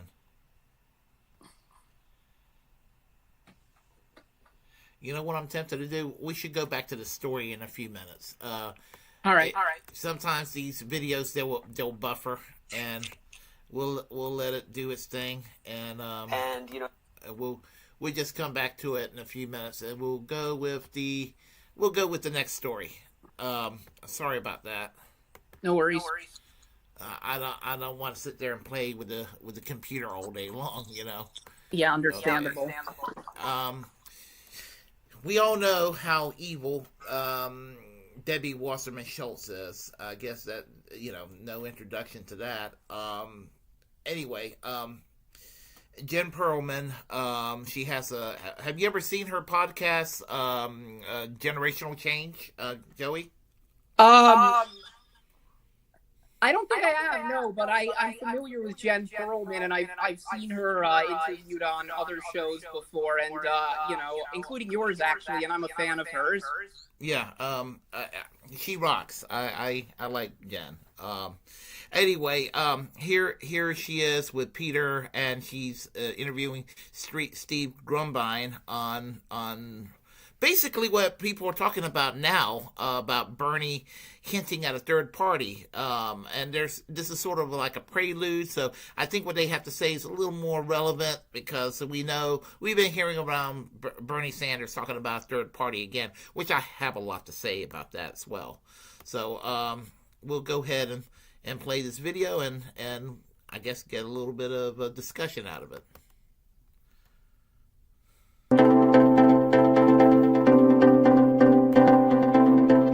This was Bernie's interview on Meet the Press yesterday morning, so here's what he had to say. Well, as you know, your statement was met with some sharp reaction as well. This is what Speaker Emerita Nancy Pelosi had to say. Take a look. I'll get your reaction on the other side. Speaker Emerita. Bernie Sanders has not won. Let me, with all due respect, and I have a great deal of respect for him, for what he stands for, but I don't respect him saying that the Democratic Party has abandoned the working class families. All that Botox. Well, if the richest member of the Democratic Party, I want to put her trading numbers. I want to put her current insider trading numbers up there right now. It's got to be true, Steve. I mean, she would definitely know a thing or two living in Pacific Heights, San Francisco, California. Let me tell you, really in touch with the regular person. Senator, how do you respond to Nancy Pelosi? Well, Nancy's a friend of mine, and we've worked together on many issues. But Bernie, who gives a fuck on many issues? We're good friends. Oh my God. I can't even listen to it. It's like, can I take my headphones out so I don't have to It's hear it? horrible. God. No, it's horrible. Here But is I'll show you reality. something. I have to say to Nancy, in the Senate in the last 2 years, we have not even brought forth legislation to raise the minimum wage to a living wage, despite the fact that some 20 million people in this country are working for less than $15 an hour. It breaks my heart in every America time I hear today, him we have talk. not brought, in the Senate, we have not brought to the floor the PRO Act to make it easier for workers to join unions. We're not talking about defined benefit pension plans so that our elderly can retire with security. We're not talking about lifting the cap on Social Security so that we can extend the solvency of Social Security and He's Nick resistant. He's Nick resistant. He is absolutely and fighting for you. I think the overwhelming answer is no, and that is what has got to change. So I want to show you something, Steve. So just so we're all aware, I did buy this deck of war criminal playing cards. It's a fundraiser, guys. It does help people in Palestine. It's genocide since 1948, war criminals. And guys, it's at thewarcriminals.com. And as you can see, Bernie Sanders is one of the jokers. So he is in fact in here. The other joker is Obama. So I'm just saying. But anyway, it's a whole deck of war criminals, folks. It's global, so no country should feel left out. Freedom House says that's bullshit. Bernie shifted the Overton window. Listen. Yes, he did. He did. Yes, he but did. But remember, it's easy to stand on a soapbox and say these things. It's another thing to actually take action when you need to. Remember, he played the Mick resistance role and he did shift the window. They 1,000% had an opportunity. We preached it here on the podcast, even though a lot of people were trying to push back. We said that they absolutely should have forced the vote on Medicare for all. If there was going to be consequences, so be it. But you had to back them into a corner and say, we don't actually support the policies that we claim to support. And so now what's going to happen, Steve, is I'm sure you would agree, Bernie is going to try to gin up support for the Democratic Party again. He's going to try to get candidates to get up on the soapbox themselves and say, this is why we lose and this is why we need this. And then the same thing will happen in the midterms. The Democrats will gain some seats. They'll act like they're going to do something. And then we're going to still sit idly by while nothing gets done again and again and again. Right. Look, I'm just telling you straight up. I mean, we can go through this rigmarole. I know that there's a lot of people. Like I mean, I got I'm tape. with you. I think it's years silly. of tape. It's What's that? I'm with you. The whole thing is silly. Like I don't believe. Like we're really just watching like professional wrestling, and it's so silly. It's Right. I don't know how anyone takes any of it seriously. I remember sitting there crying on live stream, like Grumbine shitlib right there, shitlib Grumbine. I mean, I was in full shitlib mode when Bernie lost the first time, when he conceded. There's a video of me, and people call me cuck and all kinds of shit. Deservedly so at this point, right? But I was genuinely bought in. And like, honestly, it took a lot to separate myself from that, okay? And what I'm trying to say when it comes to things like what Bernie's saying, right? This is a pitched battle. There's nothing coming from it. Everyone wanted them to stop killing everybody. I mean, around the world, people are calling, like if the U.S. didn't step in the way, the ICJ would have put Israel in the toilet. It would have done something hard. Like they were ready to put them to court. They were ready to take them down, but the U.S. stepped in, right? Which is another shit show. The UN cannot be reformed. NATO should be dissolved. All these things should happen. We should have ranked choice voting, guys. We should. But who's going to put that in? The Republicans and Democrats are going to voluntarily give up their power, because that's not how this mock, trial works. Okay, this isn't real. You're not doing that. You're not defeating them in their system. And this is the painful thing, because then you have to ask like that, the Chinese fast food drive up lady and Dude, Where's My Car? And he goes, yeah, I want some fried rice and I'll take water. And then you put it in a bag and hand it to me. And then you got to keep asking. And then people don't want to ask. And then they're like, I voted sticker right here on my forehead. And I've done my duty. I am a good American. I voted. I'm a good liberal. I've done my thing. You can't buy. What are you talking about? What do you want? Tiny hands to win? What do you want? Rump or T-rump or what are the loser things that they say? I mean, you're a puppet. You're this. I mean, on and on and on. Totally call me king. You can call me king. I'll be king for a day. or a few days. If you can't vote your way out of this, I want you to think about this. There's some sayings out there, and I'm sure the crowd can answer me. But when you cannot allow people to peacefully protest, when their voices of the people screaming out are ignored, guess what's left over? And people don't want to talk about it because it has to happen outside of the electoral process. Sorry, you guys that love working in parties. I'm going to create a 58th party and a 274th party and 9 millionth party. The system is run by two private corporations, Democrats, Republicans. They control the debates. They control everything. Okay. In this system, in this little ecosphere, they control everything. They control the media. The media is like a lapdog that says whatever they want. There is no real media anymore. It is pure Leni Riefenstahl style propaganda. And at the end of the day, the only way out is to unplug and organize. I mean, you know, it's easy to call on the names of people like Fred Hampton. It's easy to call on, you know, the old things that we thought we knew, the 60s and 70s and the communist revival and so many things that went on over the course of our history. But they have done everything they can to kill and quell any form of worker unity, worker solidarity. They've done everything they can to make us feel like we are powerless because we have to deal with their version of the world. And people are so lacking curiosity, so unwilling to ask and to think about what could happen, what we could do, right? I've been saying for anybody that's listened to me on Status Quo, I guarantee you've heard me say this. You've heard me say it on this channel too. We must build parallel systems. We must build dual power. We must do this outside of the electoral process without any daddy Bernie Sanders, without any Mama Bear Pelosi's, without any AOCs ready to sell us out, without any of that shit. And it needs to be focused on workers united.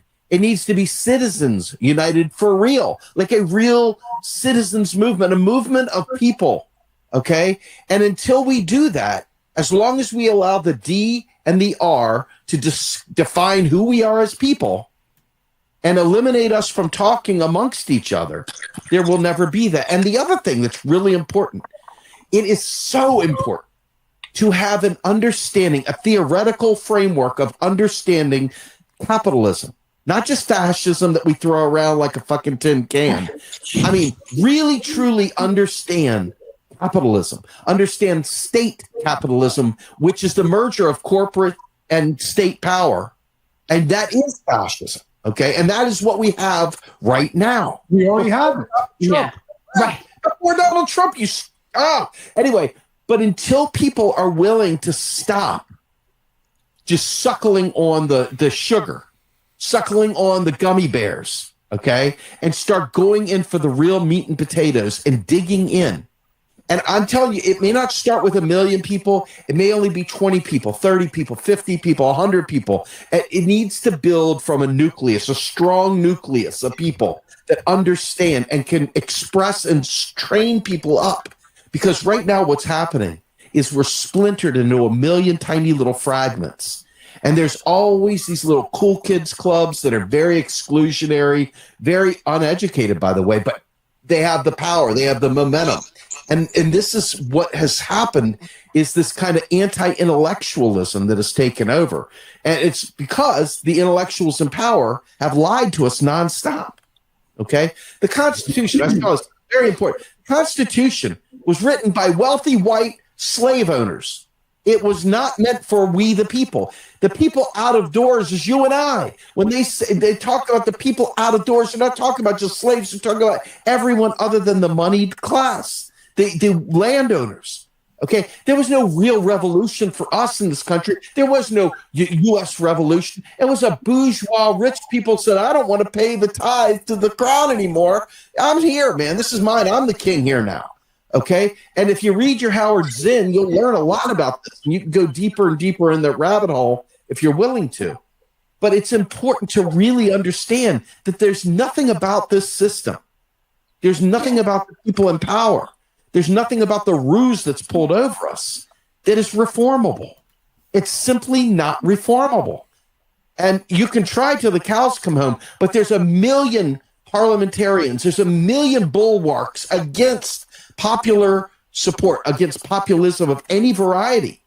And if you think this was a mistake, I want you to think about this. January 6th was a bunch of freaking misguided fools. Right. Some of them were probably racist. Some of them were probably white nationalists. Some of them were probably blah, blah, blah. But there was a great many people that were just completely misguided, misled, ignorant as hell. But what they did was they went ahead and they stormed the Capitol, and everybody's calling him an insurrectionist. Now, I know it's easy because you hate Trump so much, and I hate him too. But I hate them all, so it's just no big deal to me. Right. What I'm saying to you is that if the left or the working class got together and decided it was going to send million people, that thing that happened on January 6th was preemptive. It was intended to say, hey, now we have cause to crack down and create all these laws to prevent the left from ever doing this.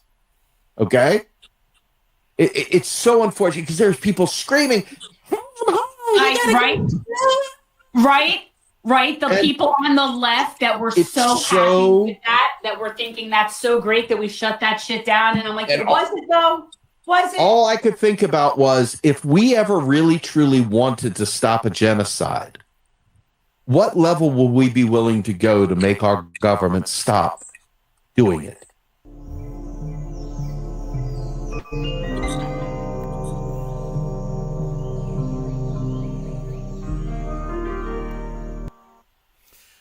Any thoughts on that? Yeah, a few. First of all, I do agree with him about the need to build dual power structures. I agree that activism and organizing has to take place outside the context of elections. However, I don't think it's really fair or charitable the way he bashes on Bernie, bashes on AOC, people who may be flawed but are still better than 95, 96% of the people in Congress. And, you know, just like I don't think elections in and of themselves are an end, I would also say, respond to him similarly and say, and then what after the organizing? Like, I have a problem with this style where I feel like, or just his, I've heard this kind of argument before, and I feel like it's fundamentally contradictory. Like, he talks about how the system is just designed to crush any populist movement, any popular movement, and it's just impossible for us to make change, which, I mean, there's evidence to suggest that's true, but what I don't get is why he thinks, like, only organizing will work either, because, I mean, I think, you know, you need an inside-outside strategy, and that doesn't make me a DNC hack or anything, and I also... You know, I have to say, I think there are some leftists who have just been so brain poisoned by arguing with liberals that they throw the baby out with the bathwater. Like, I'm sorry, Trump is a fucking fascist. He opened his campaign by calling immigrants a virus. I mean, he held a literal fucking Nazi rally at Madison Square Garden and, you know, spent the entire campaign demonizing trans people, you know, and advocating for mass deportation. I know Democrats have been bad too, but I just think there's something really fucking glib about this type of activist that just mocks anyone who's anti-Trump as if, you know, it's all just some like pussy hat lib bullshit, because most true leftists hate the liberal Karen types just as much as they do. We just recognize that, yes, Trump is a fascist. That's not the problem. The problem is that liberals have been completely ineffective in fighting him. And yeah, you know, I'm sorry, but January 6th was a fucking insurrection, and it was a fascist coup, and there were people in that crowd with shirts saying bring back Auschwitz. Like, I don't think we can be fucking glib about that, because people like that are the enemies of the left, and most actual leftist organizers, most actual anarchists who also have no use for liberals will you know, will point out that that are they're the ones that go directly into battle with fascists. So I just feel like people like this just also fail to see the larger picture. And I don't know, honestly, I found his rant just a bit condescending. Like, yeah, we've all heard Howard's in. I'm sorry, it just to me sounded like, you know, a college sophomore who's just read his first Chomsky book and thinks he knows everything. This is how I look at it. Where I stand on January 6th, I literally laugh because I know that they were in no position they could not take over the government like they thought they were going to. I also laugh at people on the right who claim that all the people that were orchestrating January 6th, they were just a bunch of Black Lives Matter and Antifa people dressed up as Trump supporters to make us all look bad. No, y'all don't need any help in looking bad. There's nothing that Antifa and Black Lives Matter could do to make those yahoos look bad because they are doing a damn good job with their rhetoric. I do think that some people that were involved with January 6th, they were there to go rah, rah, rah, and go back home. They were led in there. They got their emotions caught up. There's a lot of people who are pieces of shit that I absolutely despise and hate because, frankly, they think that you and I and our audience here, they probably think we should all die because we have a different opinion. So there is a legitimate fascist element in there. But I didn't take the coup that seriously because it was so silly. It was so silly, and because I know what would have happened if there would have been any success.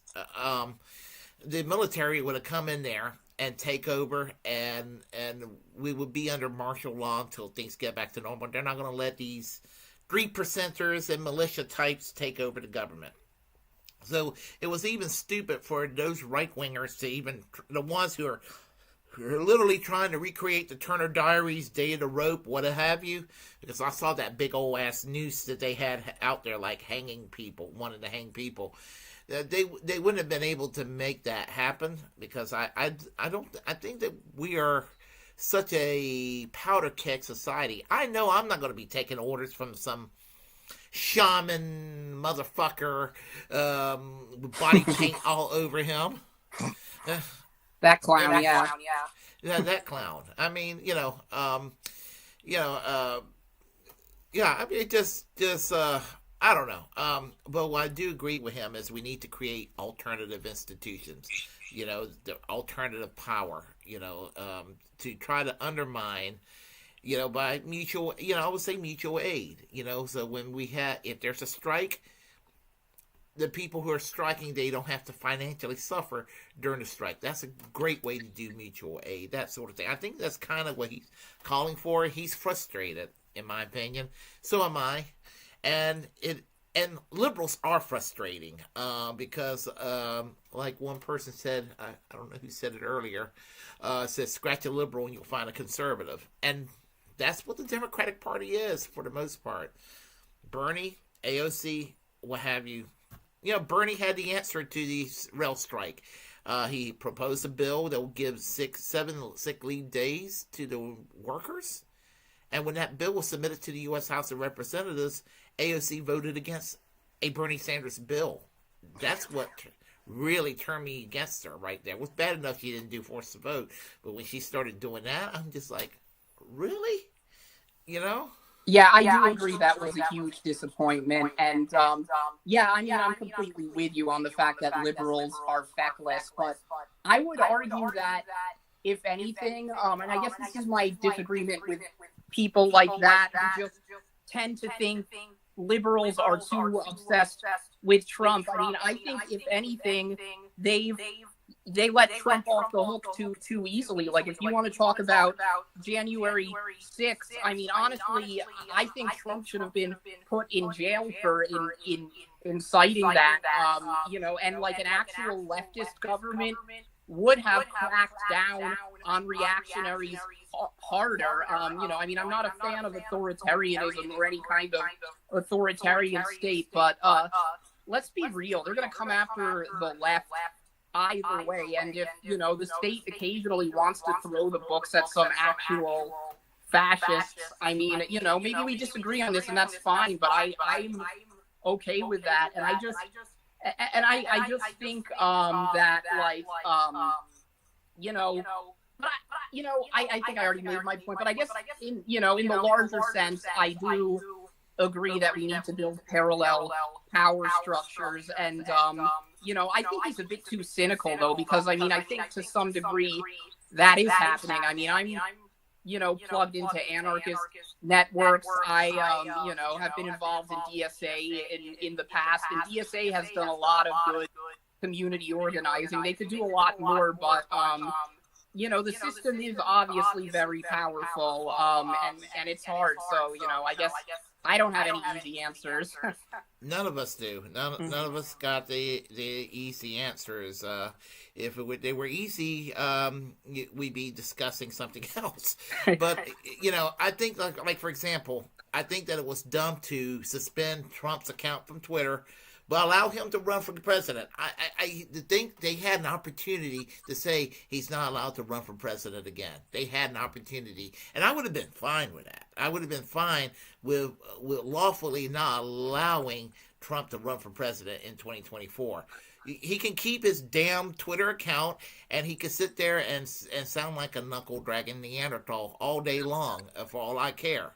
But he should not have been allowed. But here's this: liberals created Trump, just as the liberals created birtherism. They also created Trump, because Hillary Clinton and Sidney Blumenthal, Max's dad, created the birther conspiracy theory back in 2008 that the right-wing people, including Trump, started using. And the Clintons were still friends with the Trumps.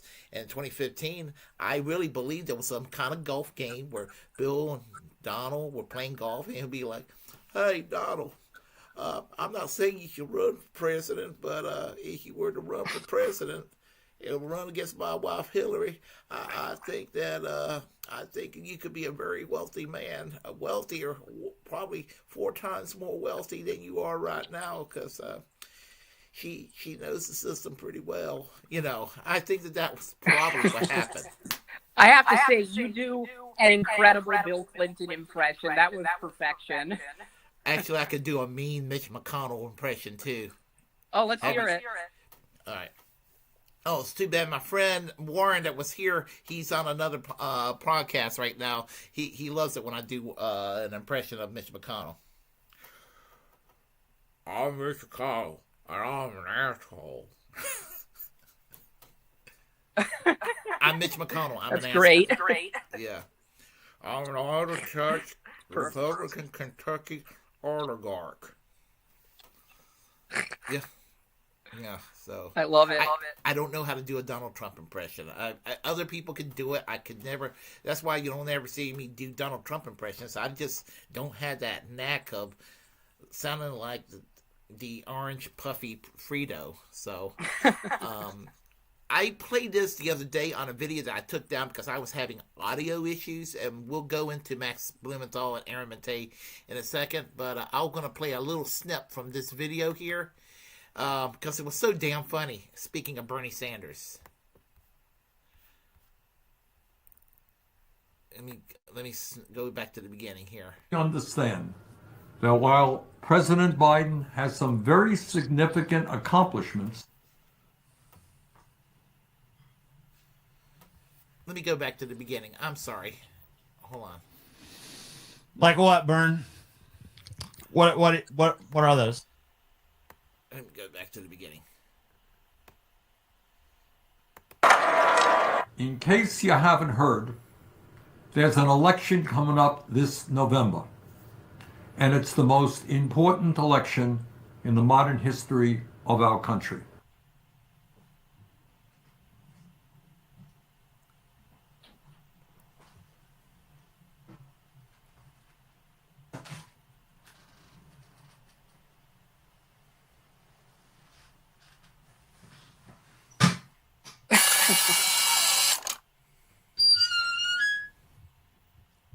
Bernie, no! Bernie, no! No! Why, Bernie? Why? Why? I do not want to hear that sentence from you. I've heard that sentence spoken by partisan nitwits every single election cycle of my life. It's such a cliche that this next election is the most important election ever. And to hear you not just say it, but open with it just kills me, Bernie. It kills me dead. Bernie, no. Et tu, Bernie. Oh, no. No. Why, Bernie? Why? Now I. Yeah, I just thought that was funny. I thought that was funny too. It was great physical comedy. Yeah, and that's how I feel sometimes when I hear somebody say, "This is the most important election of our lifetime," you know, and just the fascism is here. It's here. I mean, Trump is not going to make it less fascist, but the fascism is here. I mean, and it was started. I'm not saying it was started by Biden. It was, or Obama or what have you. Really, the turn to authoritarianism goes back to after 9/11, the Bush-Cheney response. All the authoritarianism that surrounds us in America these days goes back to those two motherfuckers, George W. Bush and Dick Cheney. And each president made it a little bit worse. Yeah, I would completely agree with that. And that, goes to show one of the depressing things about politics is how over the past 20 years or so, both sides have basically given up on having any kind of principled civil libertarian agenda. I mean, obviously, some Democrats pretended to oppose the Patriot Act and torture under Bush. Then Obama gets in, they abandon it. And then briefly, the Tea Party opportunistically pretended they were fucking libertarians and they cared about it. But then Trump got in and they revealed their authoritarianism too. So it's just kind of depressing that now we basically have like a universal consensus that we have to live in, a state where the TSA gropes you, where we have torture, where we just murder civilians, we drone civilians because there's one terrorist in the general geographic area. And that's why I really, was heavily critical of Obama when he was president. I mean, I actually voted for Joe Stein in 2012 because I was pissed at Obama about Libya and just about the fact that he'd completely gone back on everything he campaigned on in 2008 in terms of, wanting to reform the NSA and, improve civil liberties. I mean, he's just a big fucking phony. They held that against him, that some of the civil libertarian talk of Obama in 2008, the right wing held that against them, and then they're like, well, why aren't you being quote unquote civil libertarian?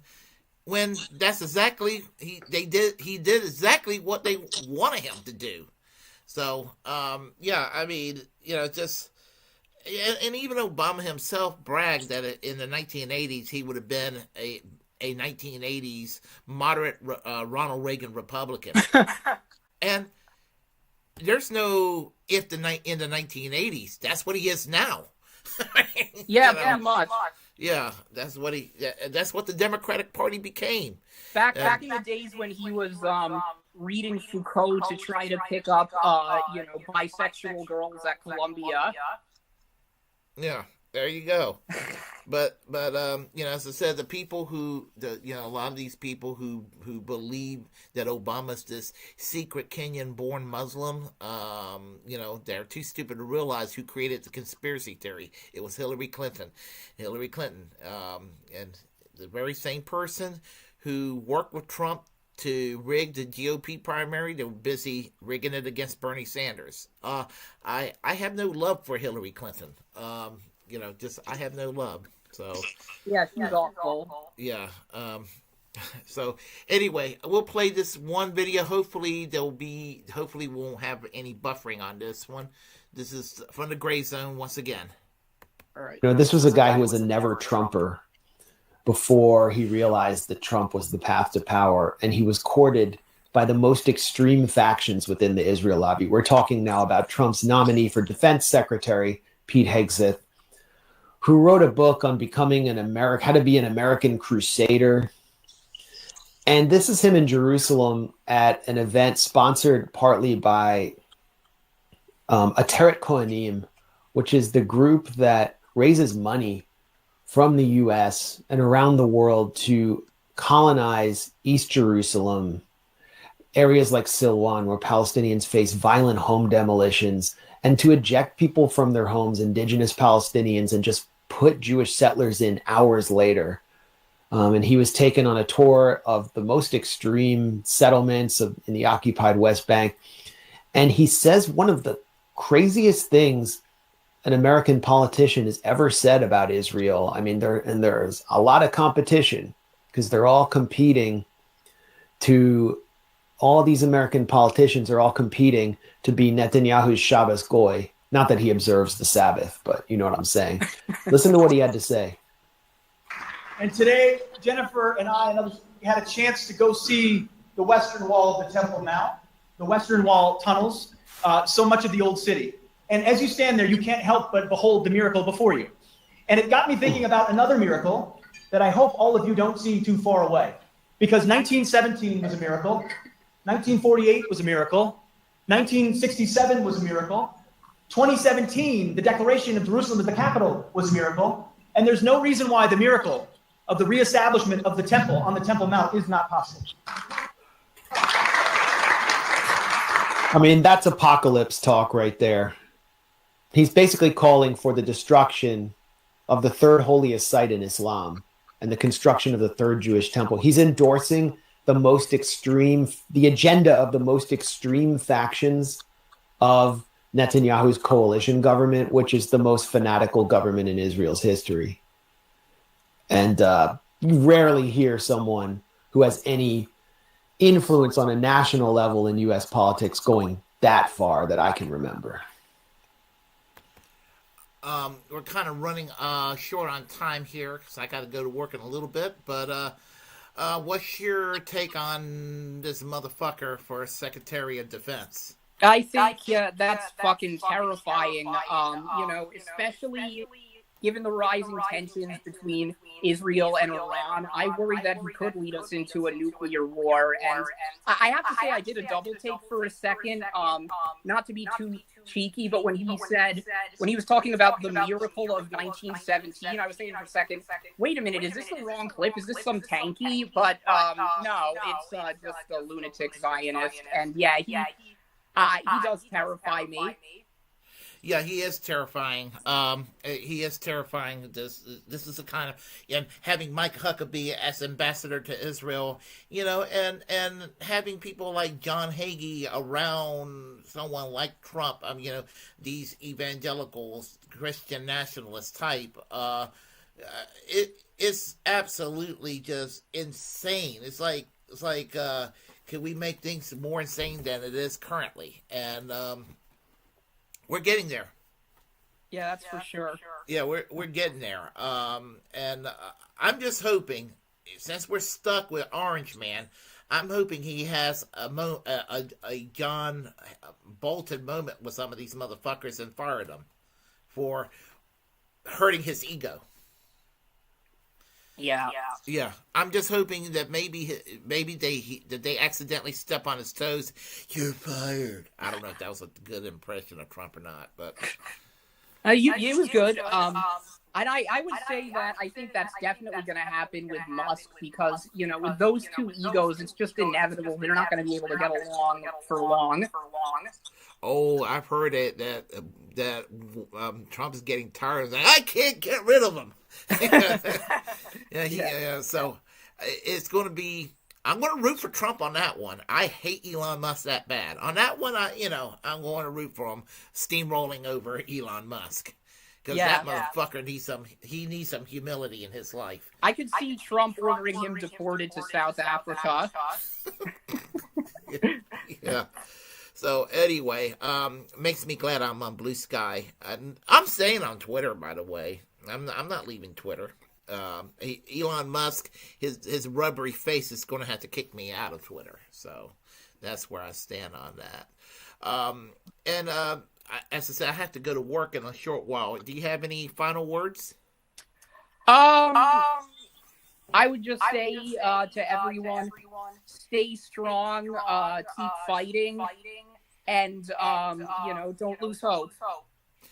Absolutely, and I will talk to everybody here on the chat line, but I have to go to work, so I'll make the closing remarks, and I do need to talk to you real quick before I do go to work. If you like what you heard, please press like and comment. Comment any way you disagree with what I have to say. Feel free to share any content I have on the Willy Bragg Show channel and Braggland channel. Also, remember to subscribe to the Willy Bragg Show. Subscribe to Braggland on all the channels, and that's available because I'm on multiple platforms now. And also remember this. To free and pardon Ed Snowden, fully pardon Julian Assange, free Palestine, free health care for all, and free speech. Don't let them take away our free speech. So, Joey, you're going to have to come back again on our show here. Yeah, I think so too. This was a lot of fun. Absolutely. So, I will be doing a live stream, presumably at 2:00 tomorrow afternoon. It might be a drunken live stream. We don't know yet. So I will talk to everybody soon. Y'all take care. Bye-bye.